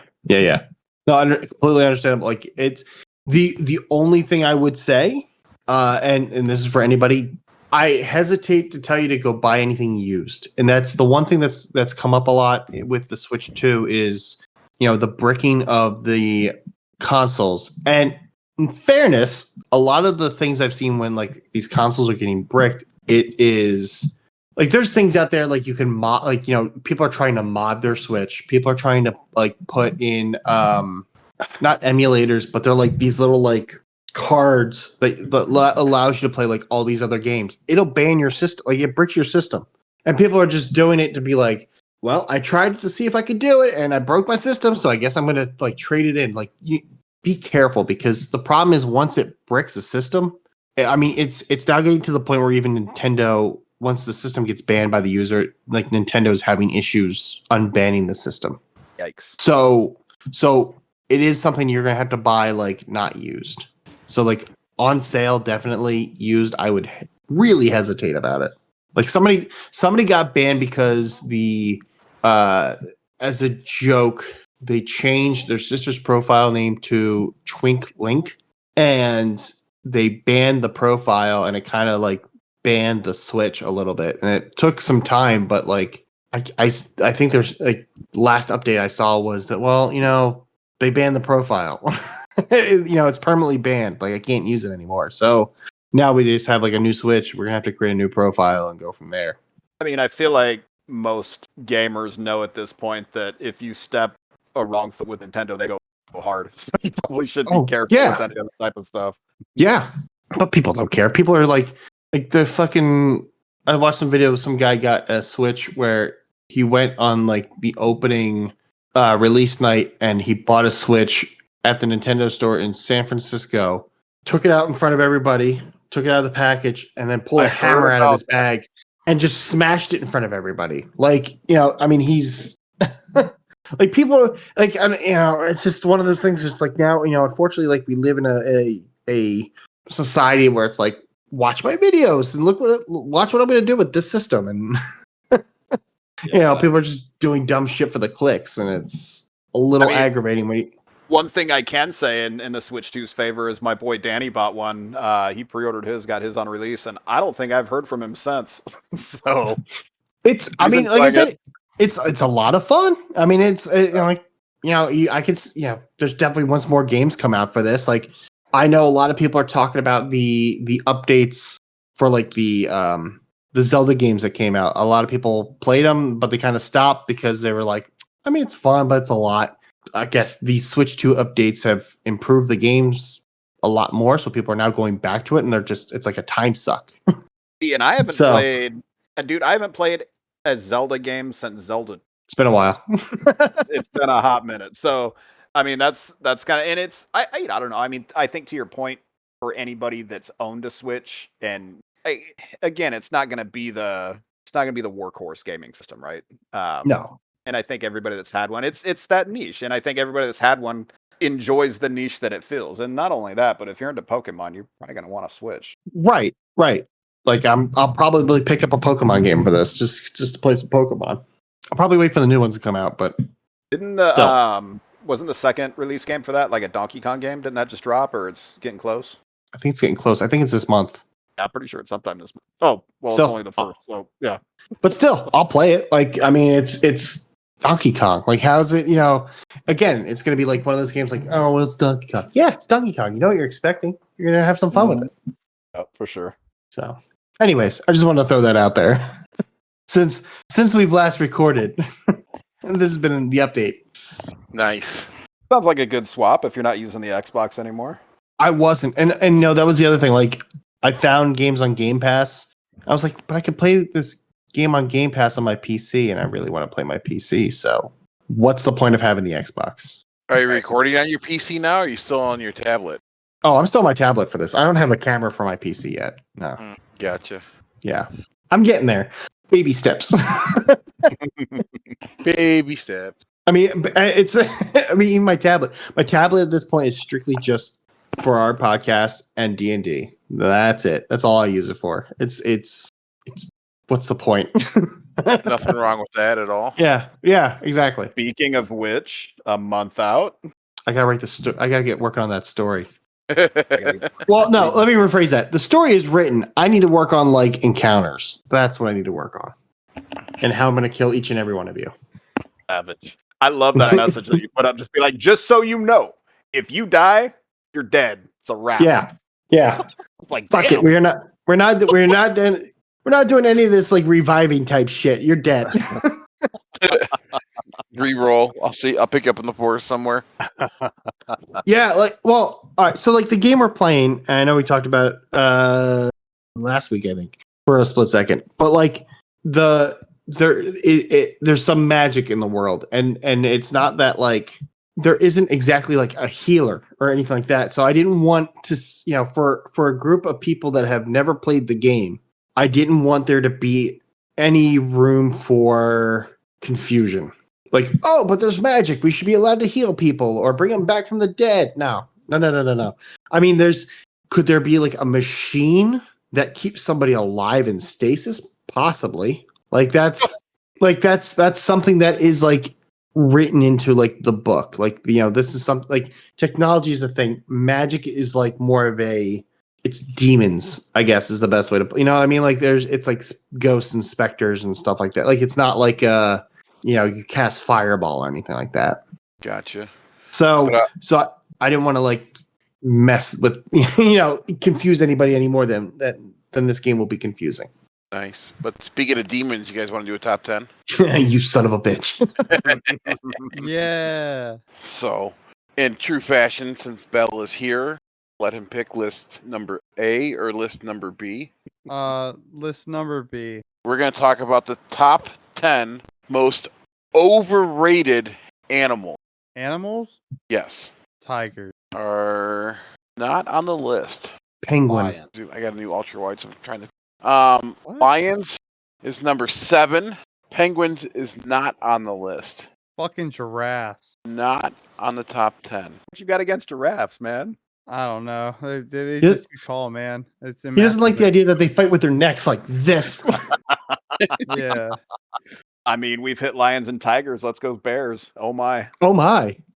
Bears Oh my. are not on the list. Monkeys. Fish. Neither one are on the list. Crows. Not on the top 10. Cats. Number 1. Dogs. Number 1. You're gonna get some hate mail from Zach and I'm Taylor. definitely gonna get some hate mail. Dogs is not on the list. Oh, okay. Gerbils, Not in the top 10. guinea pigs, Not in the top 10.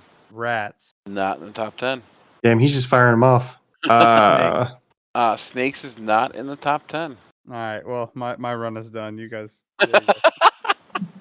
Whales, Not in the top 10. dolphins. Eagles. Not in the top 10. What was that Look. bird? Not in the top 10. Birds of prey in general, like owls. Yeah, are we Not talking dolphins. specific or just like if we Hawks. say eagle, we're good? Well, if you say eagles, I'll give you the eagle, but there's no eagle. Okay. So eagles was one of them. No, it is not. Oh, I just don't know how Like, I'm not specific gonna say we like because there's like 17 different types of eagles. I'm not gonna be like Right. you gotta get the bald eagle or the We'd be red here tail. for a long Yeah. time. No, peregrine falcons. not in the top 10. A European swallow. Not in the top 10. African swallow. Not in the top 10. There's no more birds. There's no more If it, birds in grip, the top if it 10. grips it by the husk, it's not a matter of where it grips it. It's a matter of weight ratios. Unladen? It's an unladen swallow? Speaking of weight ratios, Bell, make sure you check the video I posted in our private chat. I won't, but okay. I saw that. I'll send it to you, Bird. It was absolutely hilarious and how they came up with it. Oh, I love that show, by the way. Okay, yeah, I might actually watch that. So we got cats and lions. Did you say there was any birds? There are no birds. Fuck, I love I birds. appreciate this top 10. Well done, Red. Are there fishies? Oh, I'm definitely getting hate because cat's number 1. There are no fishy 100%. water. Waterborne mammals. Not in the top 10. Okay, okay. How about a fucking wildebeest? Not in the top 10. Emus. Fucking emus. Yeah. No, neither one. Llamas. Not in the top 10. We got Alpacas. fucking rhinos and shit. Not in the top 10. No rhinos. Elephants? No elephants. Christ. Are there any reptiles? Are they Yes. Okay, snakes. No. Fucking Iguanas. No. salamanders. No. Axolotls. No. Komodo dragons. I'll give you lizard at 10. Yeah, hell yeah. Fuck yeah. Be here all day. Uh, That's the only reptile in the top 10. This is the only reptile? Yep. Are these all mammals? No. Oh, are there any marsupials? kangaroo. Yeah, I was like kangaroo. Huh? A wallaby? Your first hint, a country picked all of them up across the world and brought them back. Capybaras. Not in the top 10. Is Wait, the a country picked- Australia? What? The country is not Australia. Fuck. Oh, fucking panda bear. Number 2. Hey. A dingo. No Okay, dingo. I see your panda bear and I raise you a red panda. No more pandas. Those are not overrated, sir. How dare They're you. not. They're not. And Those I are was gonna be really adorable. mad if they were on this list. They're literally the fucking cutest thing on the planet.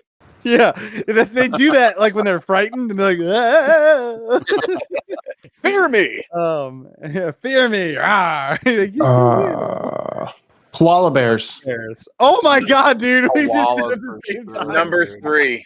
Oh, we got it! Motherfucking smooth brains. Yeah. Hell yeah. Platypi. Not in the top 10. Platypussy. I didn't say it. Dude, they're not overrated. They're just demon spawns, or what those fucking things are. Did you know that they glow in the dark? Really? No. They have bioluminescent shit in their fur, bro. Christ, It's dude. insane. And poison barbs on their feet, and a Yeah, I knew about the beaver poison. tail, and a duck bill. That is an abomination. Sharks? Sharks is You It's on the said list. no fishies. Yeah, you did say no fish. Sharks are fishies. But they are not a fish. they have gills, don't they? They do have gills. They swim in the water. Shut up. Shut up. I haven't been here 2 weeks, man. I got some shit. to Okay, throw so out. they are classified as a fish. I'm fucking sorry. Heaven. You better be. Did we say polar bears? Not in the top 10. Squirrels. The Chicago Bears. Duh, bears. Chicago Bears. Bears. Bears. Damn You still it. need one more water. One more water, But it's and you not said a no fish. whales. No whales. No dolphins? Porpoise. I guess they're classified as a fucking fish too. So no. Who? Oh, Good luck. Good try though. it's another Ray. fish. Apparently, they're a fish. Goldfish? Swordfish. No. Bird, no. Bell, no. Jellyfish. No. Oh, yeah, that was actually pretty deep. guess, Lobster. honestly. Not a lobster. It was a Crab. crustacean. Not a It's not crustacean. fish. Shrimp. It's just Not a a shrimp. motherfucking shrimp. Tuna? Butterfly shrimp. You're getting close with the shrimp, but not shrimp. Oh, getting close with the shrimp. Same size. Crawfish? Not crawfish. Same size. It's the same size as a shrimp. A baby A squid. shrimp. Yes. Not a squid. Like a little tiny An baby octopus? squid. No, it's Not an big as octopus. octopi. It's about the same size as a A crab. Plankton. Not a crab. shrimp. The formula will be mine. Blank are the same worst size- fish on the planet. They are slow and give up their fins. A tail that only works. There's a lot of grass. Clownfish. Not a clownfish. Sardines. Not a sardine. Mackerel. Anchovies. Not a mackerel. What was that, Bell? Nothing. I'm just Oh. fucking being an ass. Kids love them in aquariums. Angelfish? Not an angel. Lionfish. They It's don't an have- actual, They an don't actual have. fish. They don't have fins. An What kind eel? of fish does have fins? Not An an eel. eel? Not an eel. Fuck. So there's no fins. It's the size of a shrimp. It lives in the Kids ocean. love them. Kids love them. Sea Listen- cucumber. Seas in its name. Not a Sea urchin? Not an urchin. Sea anemone? Not an whatever that is. Wait, Sea A blank. sea cucumber. Not a cucumber. Yeah. it's not a sea lion, is it? Not a sea lion. A sea slug? Those would be dope Not if they were the frog. size of a shrimp. You said close? No. It's if it was on land, it would be something you could ride. Seahorse. Seahorse, number 5. Oh, they're Hey. adorable. How the fuck are they overrated? It's the only thing where I know dudes give birth. That's not true. Arnold Schwarzenegger in what's that, that stupid movie? Junior. Oh, yeah, Junior. Okay, cool. So no more water stuff? No more now? water stuff. So you need How number many 4. more do we need? You need number 4, number 6, and number 9. And no more water 4, 6, stuff. 9. And no more birds. 6'9". No more birds birds. at all. No more reptiles. No more Does it have bears. fur? 2 of them do. Yes. So there's one that doesn't. There's two Naked that mole rat. don't. No. Sea lion. There's no more A manatee. fish. There's no more water ones. Narwhal. Oh. Oh. A ferret. Not in the top Uh, 10. A human. Motherfucker. You animal, you. Number Oh, 6. Highly overrated. Wait. Really?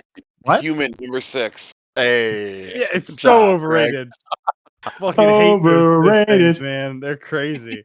They got thumbs and shit. It's wild. They drive cars? Fuck them. Yeah. All right. So was that the one with fur or without? That was without. Depends on where Depends you're on- from. Yeah, it depends on what country you live in. Have you seen some? Yeah, never mind. Yeah. It's gonna get out of hand. So now the last 2 have fur. We deducted that. All right, we got to think of animals that have fur. What color is the fur? If I tell Are there you, boots with the fur? Is one of it instead of fur like a lot of hair? No, A zebra is what Not I'm a trying to think of. Fuck, a horse. not a horse. A donkey. Oh, a Not a donkey donkey. trick. Not a donkey. Oh yeah. Bird said cow. Not a cow. Fuck, An ass. One of them is a chapter in Space Marines. salamander. Not Wait, salamander. no, Raven. A wolf. A wolf. a woof. A wolf? Wolf A is number wolf? 4. Ooh. So you only need number My wolf 9. says ooh. And when I ask you a question, you go, woo. Ooh. Oh, hooroo. Okay, so we need one more. Dude, wolves are not overrated. I have plenty of t-shirts that say otherwise. Fucking, is it a house? Could it be a house pet? Like keyword could. Legally or illegally? A fox. Not a fox. Okay. A A raccoon. raccoon. Not a raccoon. A rocky Damn, dude, raccoon. we are on some wavelengths today, guys. What was that, Greg? A lion? Did we say lion? You said lion Yeah, already. What continent would we find this thing on? Is it Ooh, good specific to a question. continent or is it around the world? They're around All the world. around the Actually, world. That just Don't say around the world. Where are they most predominantly located in? in Safari. Oh, Okay. okay, we're getting somewhere. I mean, you could go on a Jaguar. neighborhood safari, but If they could speak, they would be constantly saying I'm fast as Cheetah. number 9. Well, you kind of gave it away with that one. I was kind of having fun with it. One of the things I was about to start singing Toto, like all this other shit, bro. Like, And the rain's down in there. the other hint I was going to give you was going to be basically as overrated as a dumb and dumb as a cat was the line that they put in there. To recap your list of most overrated, 1 is cat, 2 is panda, 3, I really thought that was going to go by faster. 5 Yeah. is seahorse, 6 is human, 7 is lion, Well, he threw us off with the non-mammal, non-fish. 9 cheetah, and lizard. Honorable mention at 11 was bird. Can't stand Well, that 12 was alligator. Oh wait, he's here. guy. Oh wait, oh god. 13 was triceratops. God, what the what? If I that didn't know was we were on going the that far 10, back. I would flip my desk. Oh, Orca. yeah, let's just throw a dinosaur in the Here. Rhinos, hippopotamuses. Get a little hot in these rhinos. Okay, on to the next list. Yeah, I knew where you're going with that. The next list is a top 10 best movie series. Best movie serial? Series. Oh, I thought you said theory. I was like, well, do you want to talk about JFK with Kevin Costner? That's a good theory. best movie series. Lord of the Rings. Number 3. Indiana Harry Jones. Stormcrow. What was that? Indiana Jones. Number Yeah. 5. Harry Potter. Harry Potter is number 2. Star The Wars. original. Star Original Wars trilogy. is number 1. There we go. Best Star Trek? movies. Back to the Future. Star Trek is not in the top 10. Good. It doesn't need to be. Good. Back to the Future is number 10. Oh, nice. do we got? Would the Hobbit God. series? They're not even. No, I would consider them Lord of the Rings. Yeah. I hope this isn't in the top 10, but I'm going to say it. Fast and Furious. Not in the top 10. Oh fuck. damn! I would have Thank left. fuck. You would have lost me. Bye bye Birdie. Bye bye, Birdie. What series are there? Maze Runner. Not in the top 10. The Ocean's movies. Not in the top 10, but good choice. The Mission Impossible. Not in the top 10. The fucking Hunger Games. Not in the top 10. That's surprising. Divergent series. Not in the top 10. John Wick series. Not in the top 10. Wow, Criminal. that's a shame. Absolute criminal. But I don't know if it's criminal based on what you're missing so far. Okay, so how many movies constitute a series? The Godfather. Godfather is number 9. Great. Are we talking like 2? Or does it have to be at least? Let me see what the thing says. Sharknado. It's 2 or greater. Okay, so it'd be Sharknado is 2. not in the top 10. Dune. Not in the top 10. Jurassic That's why I was Park. going with that bell. There you go. Aw, Jurassic Park. Not in the top 10. That's a fucking shame. Wow. I'm not happy about that. The first 3 alone are. I mean, I don't know. History of the World Part 1. Not There's never a 2. Well, come here soon, Spaceballs. Not in the top 10. It should be. I know it should that. be. That's why. just off I know. the merits of the first movie, Bill and Ted. Not in the top 10. Damn it. Clerks. Not in the top Thank 10. you. That came right to my head as soon as you said it. Yeah. As soon as you said that, I was like, "Oh, Clerks." The Matrix. Not in the top 10. Yeah, that last one probably when that being a The very last one ruined that series, but other than that, it was The Austin Jason Powers? Bourne series. Greg, no. Bird, what were you saying? Jason Bourne. Not Bourne in the top Identities. Jesus Christ. Oh, I hope this is it. The Cornetto trilogy. So it's Shaun of the Dead, Hot Fuzz, The World's End. I love those movies, dude. Not in the top 10. God damn it. We talked about one of these series earlier in the show. Simon Pegg is Who a- just bought them? Oh, Bond. James Bond, number 7. Oh, Mm. yeah, it's like right in front of us. It's right in my neck. You're at number 4, number Is 6, there- and number 8. Is there is there? I'm really bad at but I appreciate the films like westerns. Like, is there like a trilogy of westerns, guys? That like or There is not. Okay. They're Well, more there was popular Young Guns here. 1 and 2. What about the Halloween series? Not in the top 10. Oh yeah, we didn't go with slasher flicks. Friday the 13th, Not in the top 10. Nightmare on Elm Street, Not in the top 10. Hellraiser. Is there horror movies in this? There are no horror movies in the top 10. Okay. Oh. Okay. I just wanted to stop that before the Good train question, Bell. going. I was going to stop you after a couple. Don't worry. Yeah, he's just being an asshole. Wayne's World series. Not in the top Oh, 10, which fuck is a yeah. shame. Yeah, Fuck that yeah, is a dude. shame. One is a kids series. The Land Before Time. Not in the top 10. Oh, don't do that to me. Nostalgia. kids Oh, series. Inside Out. Not in the top 10. Which is a good series, by the way. Yeah. Oh, Toy Story. Toy Story is number 8. Oh, good. Is that the So you're- only kid series that was left? That's or the is only there- kid series, yep. The Naked Gun trilogy. Not in the top 10, which is the shame, but I'm Yeah, super excited for the remake. So excited for the remake. That Yeah, looks really same. good, dude. What's funny, quick side note on that, my stepson saw Bella Your stepson saw on Bell? there, Yeah, saw me, huh? and was like, what the hell's this little girl walking into a bank with a lollipop? Then I realized what it was. So, Mm.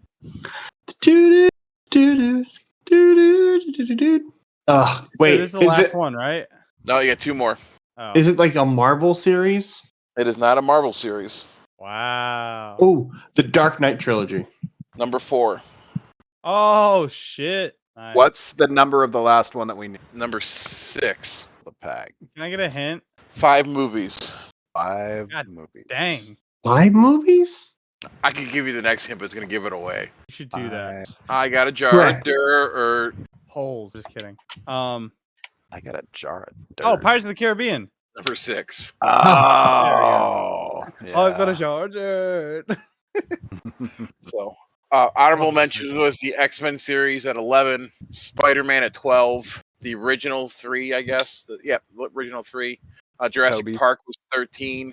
Oh, Rocky was 14. I didn't even think about that. Wow. Godzilla was at 15. So many. Ojima. The Hunger Games was 16. Alien was 17. We didn't even think of Alien. No, the original Batman's at 18.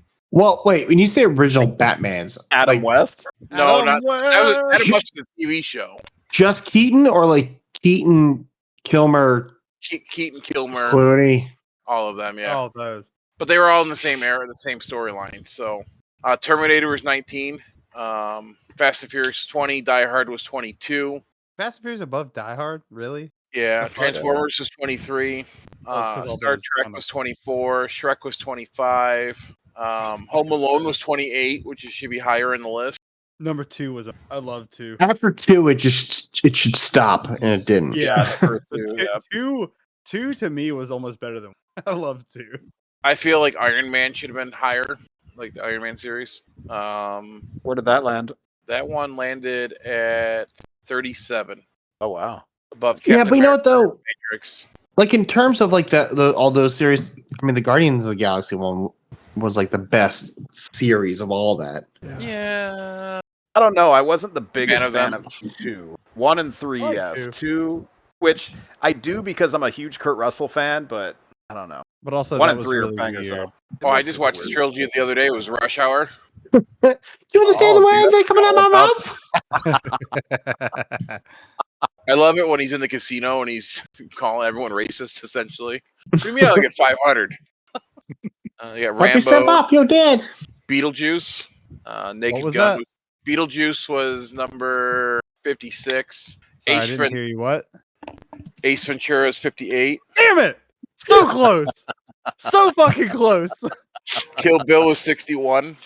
Lethal Weapons was 60. Oh, damn, That should I be much really thought higher. That was gonna work. Oh, Bill was 61. So close. Wow. So Lethal close. Weapons. I saw what you were doing.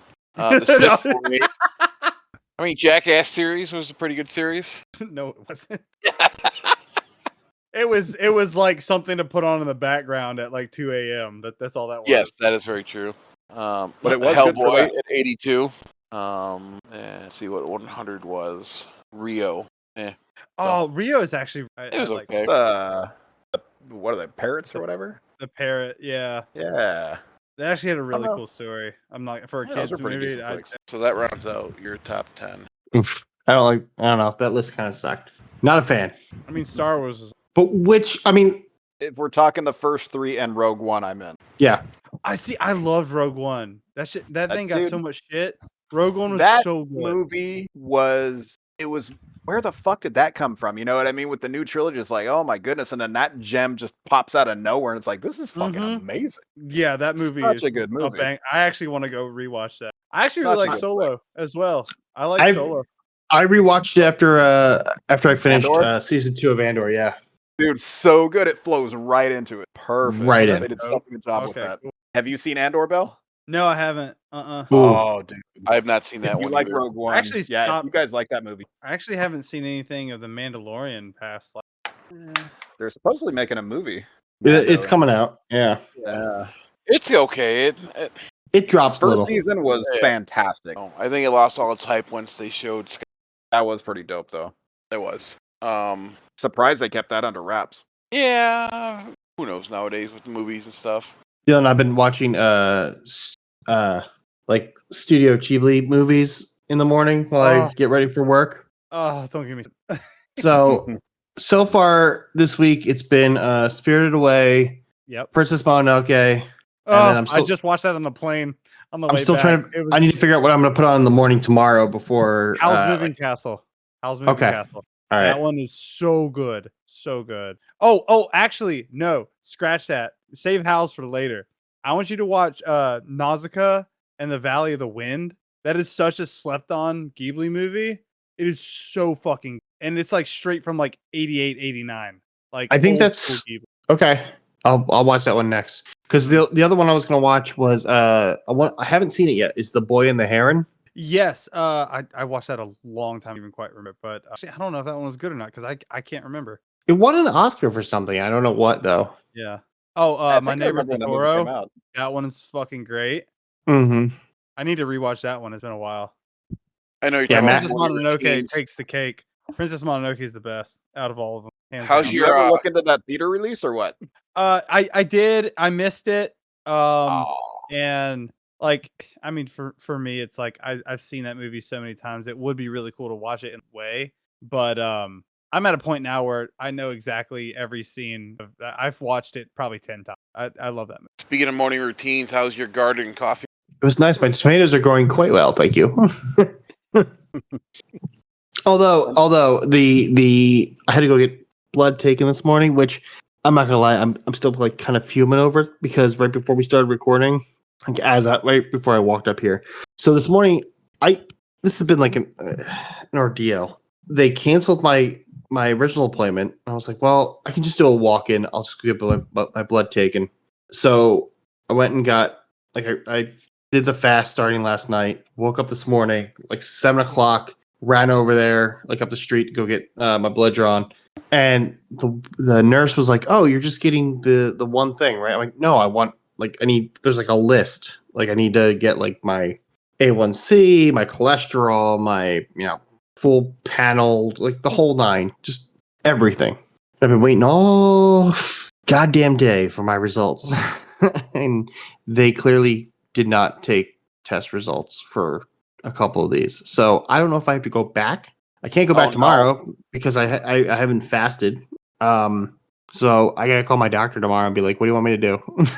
Because my appointment's next Friday, and they're not going to be open on July 4th. So that's kind of like out of the question.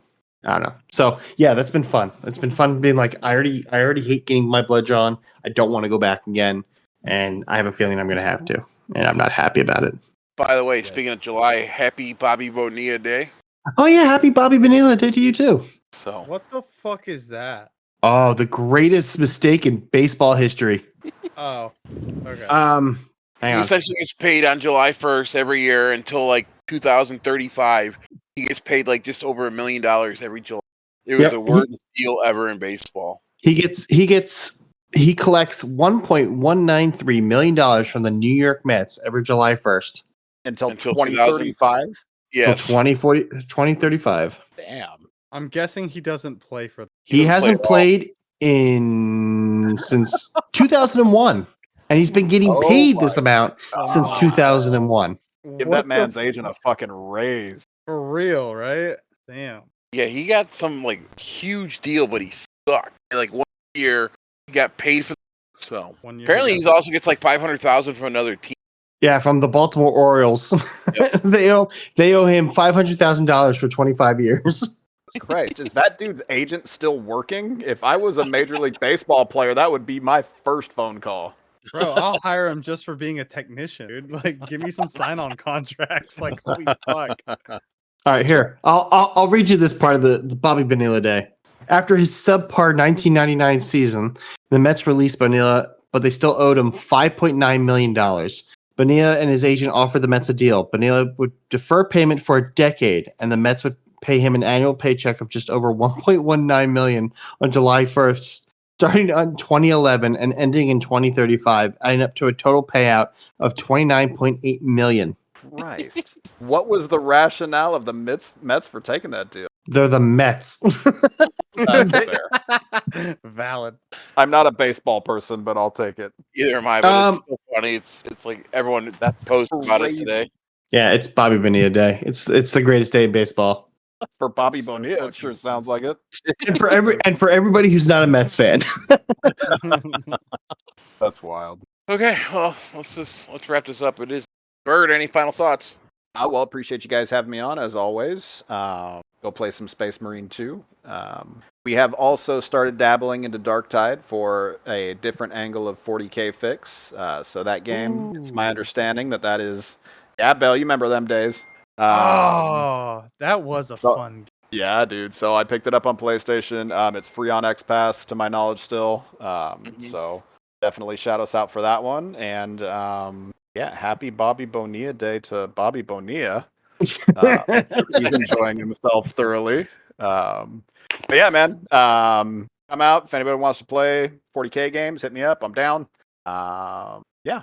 I just re-downloaded it, so you'll be hearing from me soon. Hell yeah, man. I bring my hammer back out. That's what I'm talking about. Belly Bell, any final thoughts? Yeah, I mean, I just did it for a week. Definitely get it out there and take some time for yourself and unplug. Unplugging is really good to kind of get a new viewpoint on even your games or life or anything like that.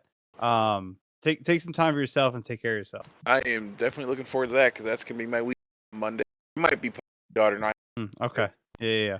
Insightful. Yes, I still might have to pop in for your top 10 though. Piss you off. I think he's trying to talk shit. I don't know what's happening. Oh, hell yeah, dude. Hell yeah. Danger. Final thoughts. Come hang out with us and play video games. That's it. I mean, it's the summertime. Go on vacation. Go on a hike. Go to the ocean. Go swim in a pool. Stay hydrated. Touch grass. Touch grass. Oh, did you want movie recommendations? Oh yeah, I forgot about that. Oh, we do that after the final thoughts. Aside from that, thanks for listening. My final thought would be: if you need any wallpaper expertise or advice, reach out to Danger. He will definitely tell you not to use fucking wallpaper, and if you do, don't use 17 layers of it. And if you do wrong me, I will find you with wallpaper. Just know that. Hundreds of years from now, they'll find some mummified remains and wallpaper. Yeah. It's so hard to put up too. Like, why would you even? So difficult to get square. At the point when wallpaper was a thing, it was cheap. It was. I will say it is cool with the fact that like one of the layers you could clearly see it said like Sears on it.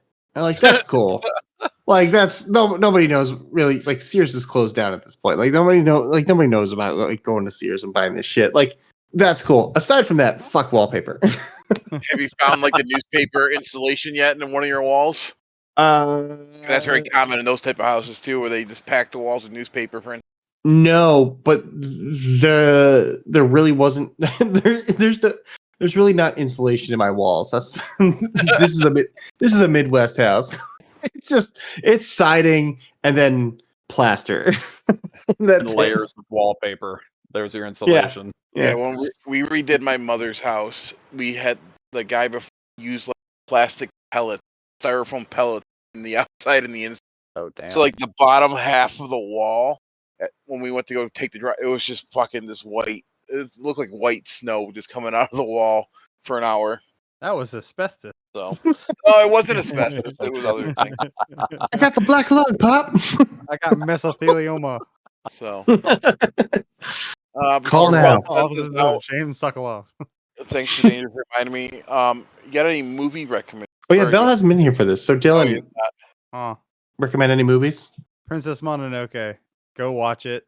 It's on HBO Max. It's on a bunch of different streaming services. It is by far one of the most beautiful stories I've ever animated. It's perfect. Oh, do you want more?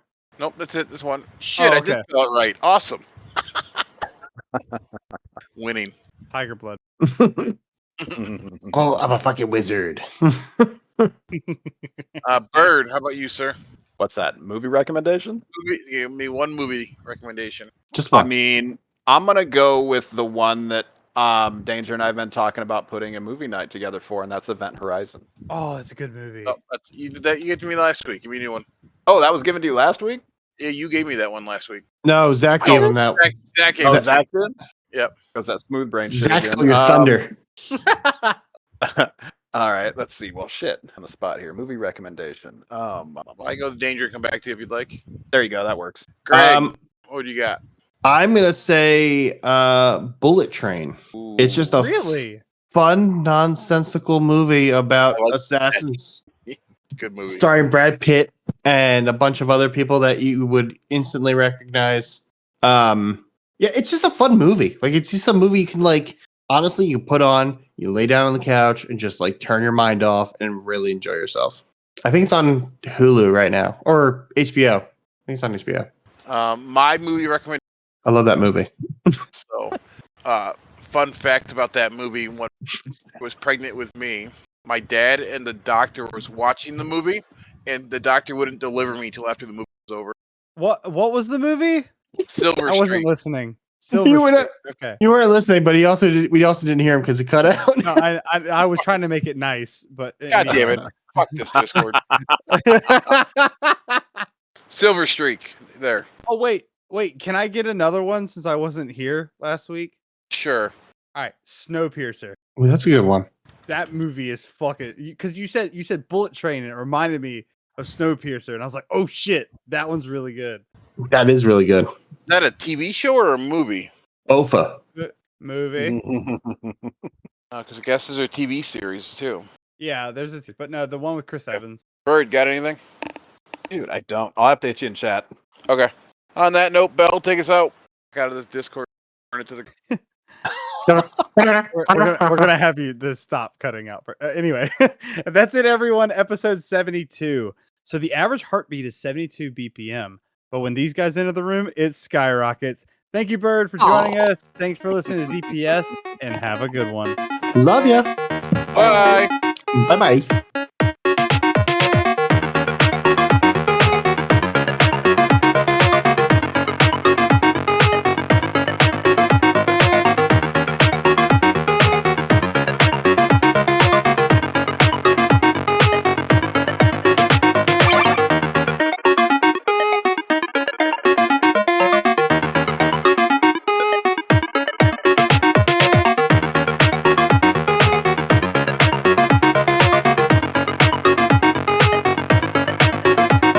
Been me. I would have been that asshole. God, that would have been so fucking funny. No red pop from you, and you're gonna get soaked in it. Yeah. Now you're sticky. What are you gonna do now? We had a bank robbery happen. This was 10 years ago. It was when I was working for Ruby Tuesday.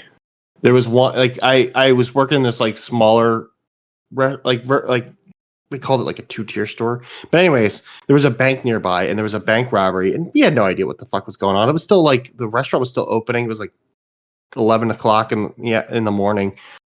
Oh, it's like And- a matinee robbery. Nice. Yeah, it was like still daylight. Who the hell robs a bank in the morning? Anyways, I'm in the kit. Like, it was an like that particular Ruby Tuesday had an open kitchen, so you could look out to the dining room. And I was in the back in the kitchen talking to another manager, and all of a sudden I just see a SWAT team run through our lobby, and our hostess just pointing towards like the bathrooms. I'm like, what the fuck is happening? And I like start to go out the door, and like one of the cops is like, everybody's got to like back up.